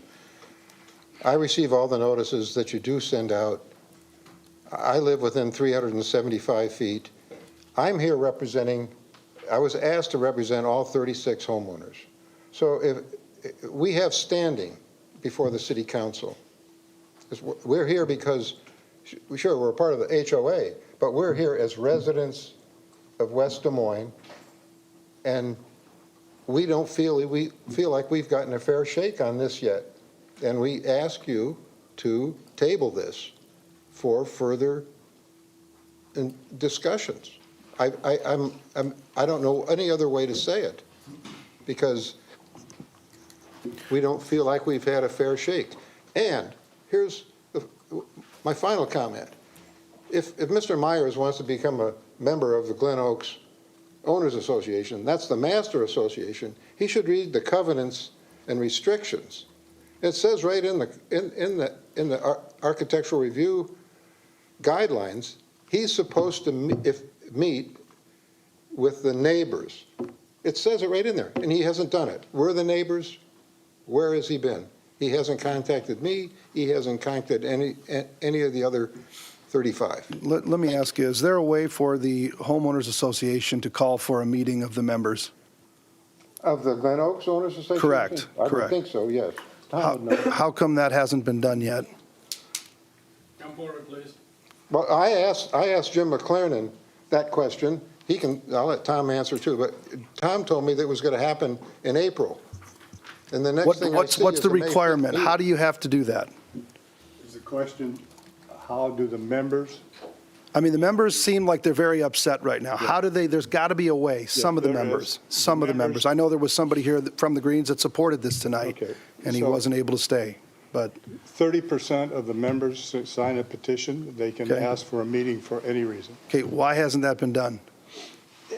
We're just learning about it. We've been That's our dealing, problem. no, we've been dealing with this since December, They have been. You notified them. You didn't notify me. right, but didn't they notify you? Who?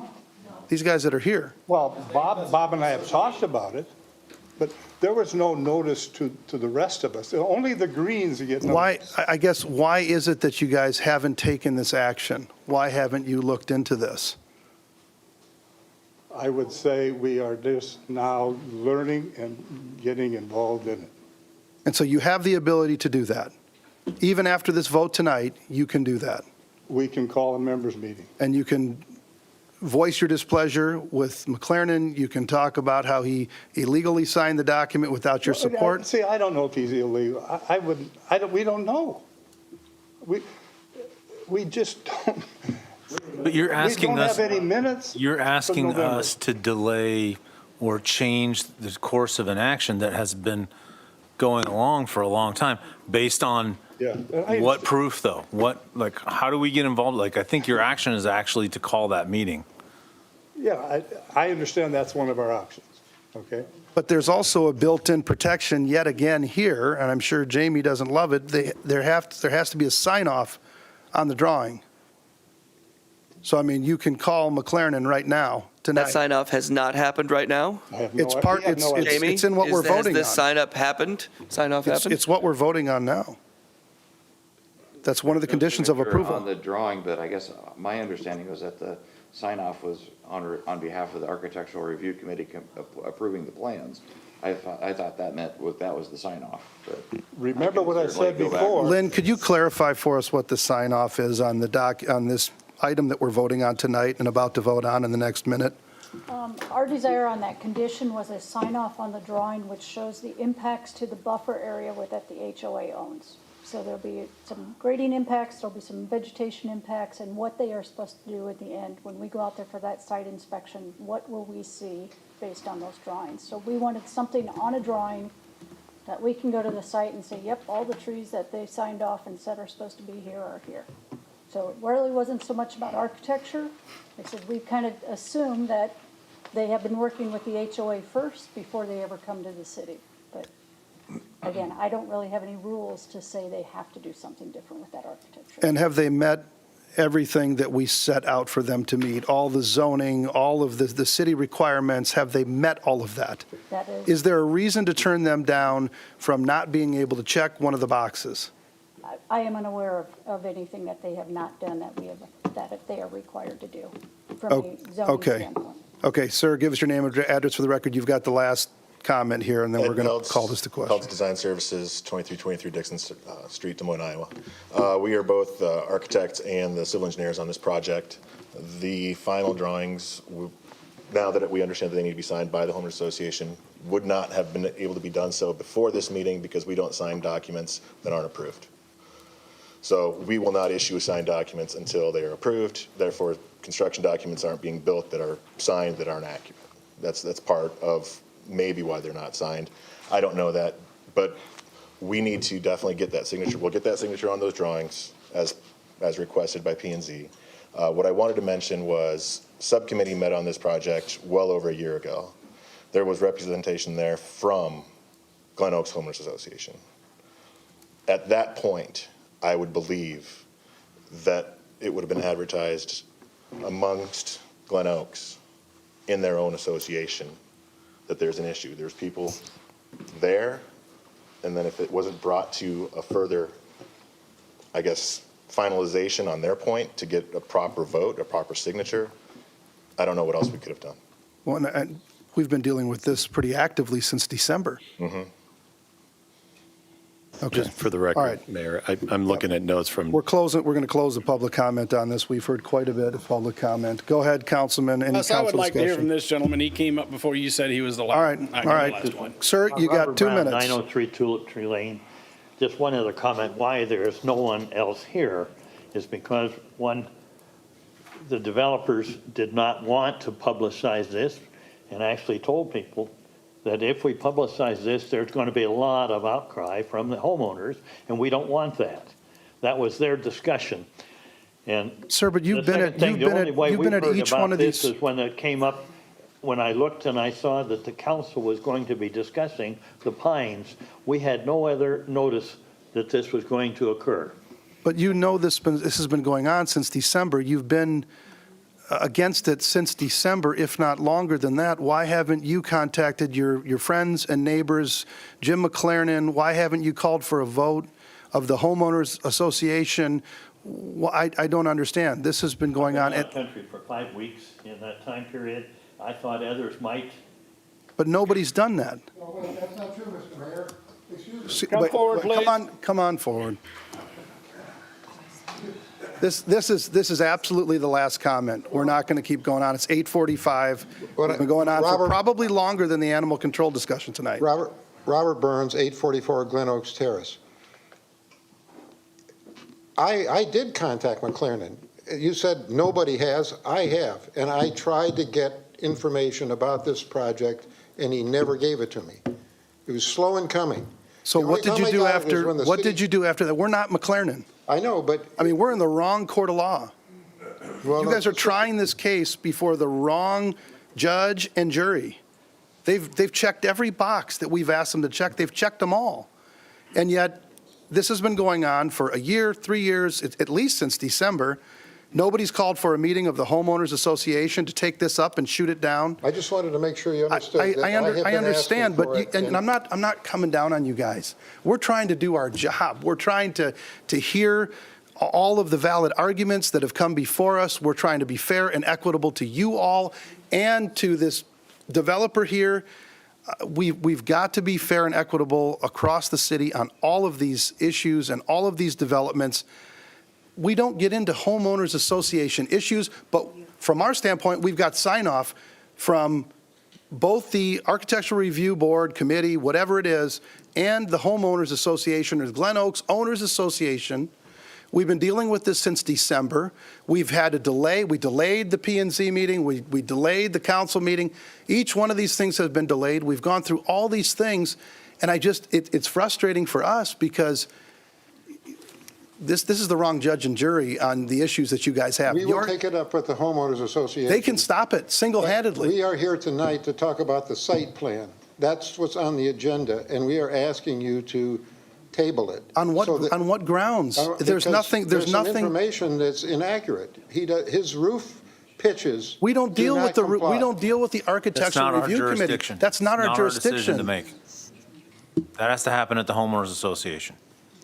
Well, That's now- what's now you frustrating. know, It's and you're wanting us to rule on the architectural review committee and the homeowners association's covenants and all of the design guidelines that they have there. We can't do that if we wanted to. Okay, so you're going to accept their mistake? Is that what you're saying? Accept their mistake. Their mistake of submitting a design for you to approve that doesn't meet the HOA's guidelines for roof pitch. That's not. We don't judge on that either way.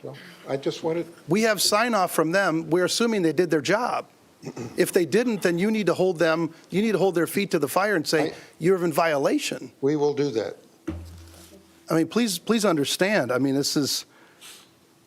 It's You're asking bizarre. us to It rule is on bizarre. something. It is very It is bizarre. really bizarre. And it's been bizarre at this meeting, it's been bizarre at the last meeting, and the last one, and the P&Z, and the P&Z before that.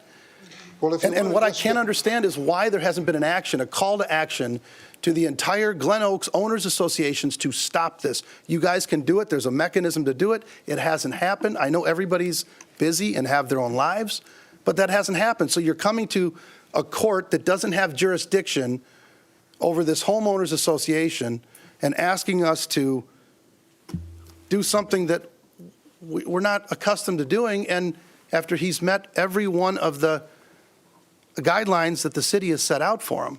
Well, I ask you to review the roof pitches on the buildings. Those are shown on the site plan that you have. It's part Lynn, of the submission. Lynn, did he violate, are these roof pitches in violation of city ordinance? Not that I'm aware of, no. I'd have to read the PUD, and I can do that quickly, but from my understanding, no. But Russ, to the statements that Dick Szynski, our city attorney, said was that if we believe that there's been actions taken that really weren't valid, i.e.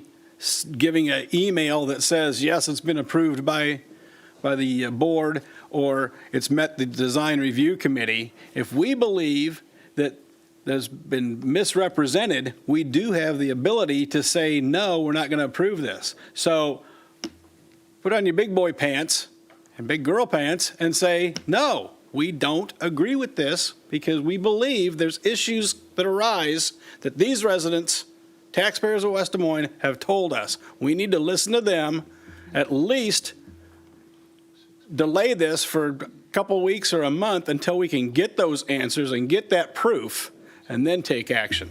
Okay. All right.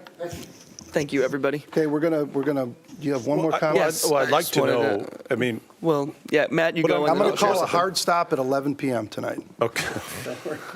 Hey, what I'd like to know is what is the legal threshold that we're missing? And what, the only thing that catches my attention is when Lynn says, well, I don't know if it's, I'd have to check the PUD if it is in violation or not. If it's in violation of the PUD, is that grounds for, do we have a problem if we approve this?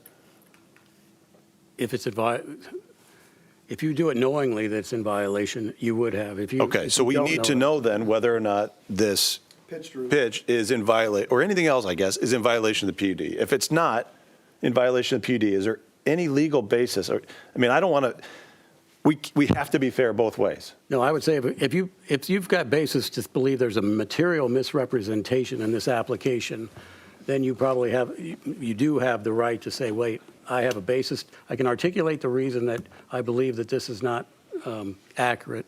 Then you could say no. But to the mayor's point, right now it looks like you've got everything where they've checked all the boxes as far as the city is concerned. Yes. They would have an action against. They could enjoin the development if they find that everything that was done at the homeowners association was illegitimate or misrepresented. Okay, because I don't want to be a super HOA board here. No. All right? We shouldn't be the super HOA board. We should have to comply with our own PUD, so long as we're in compliance with that and all the other boxes are checked. Now, this is also contingent upon the homeowners association, prior to commencing work within the Glen Oaks Owners Association ground, the Glen Oaks Owners Association signature is required. Right. If they don't provide the signature, Done. what happens? Well, it's a condition of approval and they can't move forward.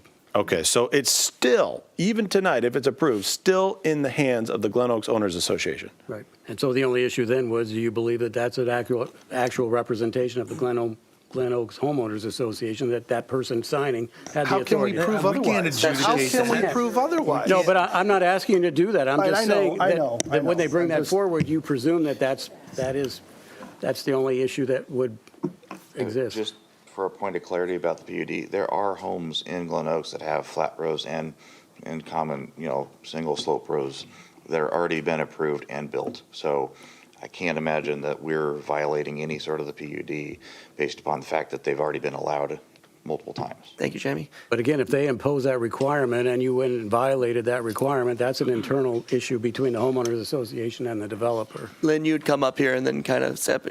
Anyway, I'll just make a quick comment. And what I'm looking at on page 8 of the packet is from the Glen Oaks Owner Association. It's right here, James McLaren at AOL.com. It's a message, and I'm looking through this. I've been looking through this again and again and again. Yeah, we have some stipulations and everything like that.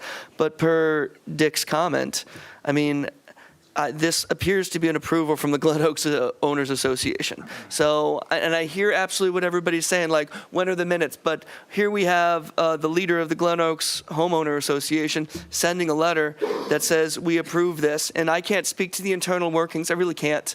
And I hear what you're saying, but what we have is a letter that says it's approved and it's from the Glen Oaks Homeowner Association. Now, if there's some issue there, I believe there's going to be a lot of discussion within the Homeowners Association of Glen Oaks. But as for us right now, I can't get around the fact that we can't be a super HOA monitor, a whole monitor, so to speak. Yep.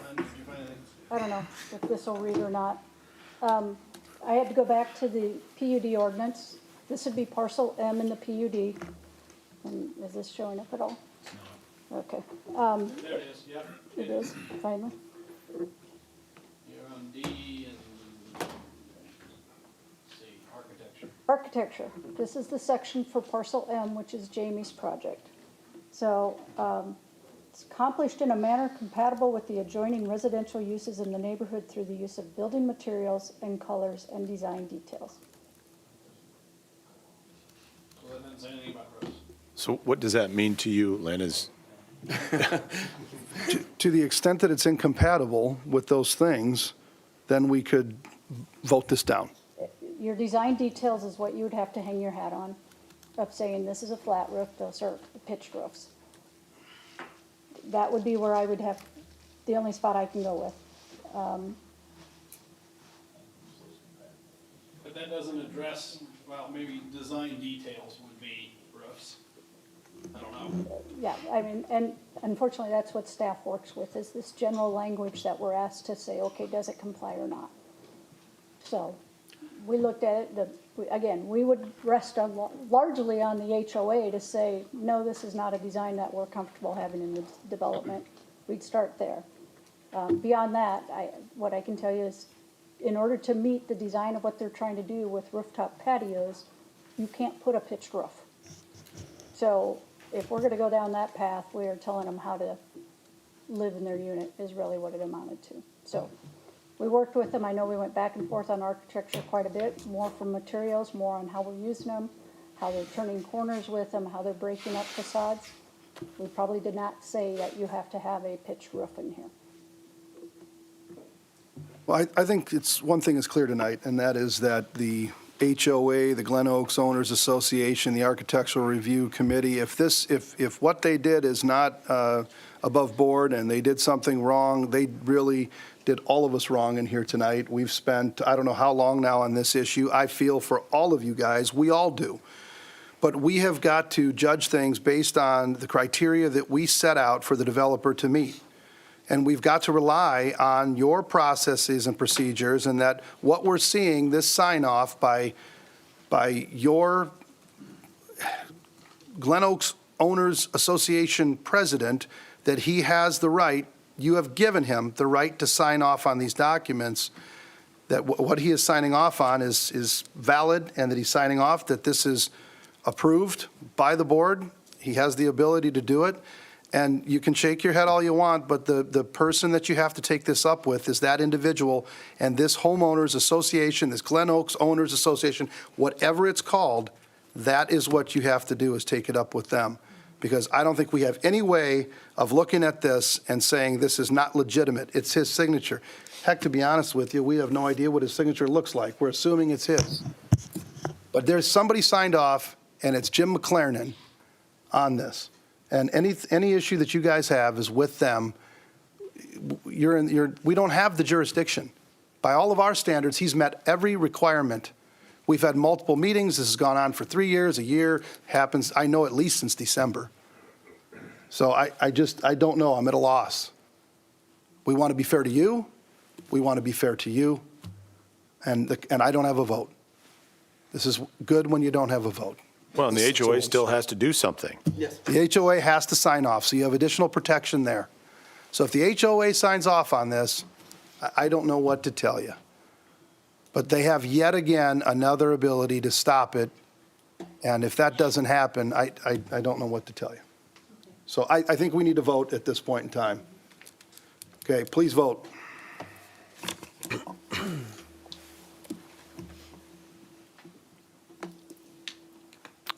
Four yes, one no.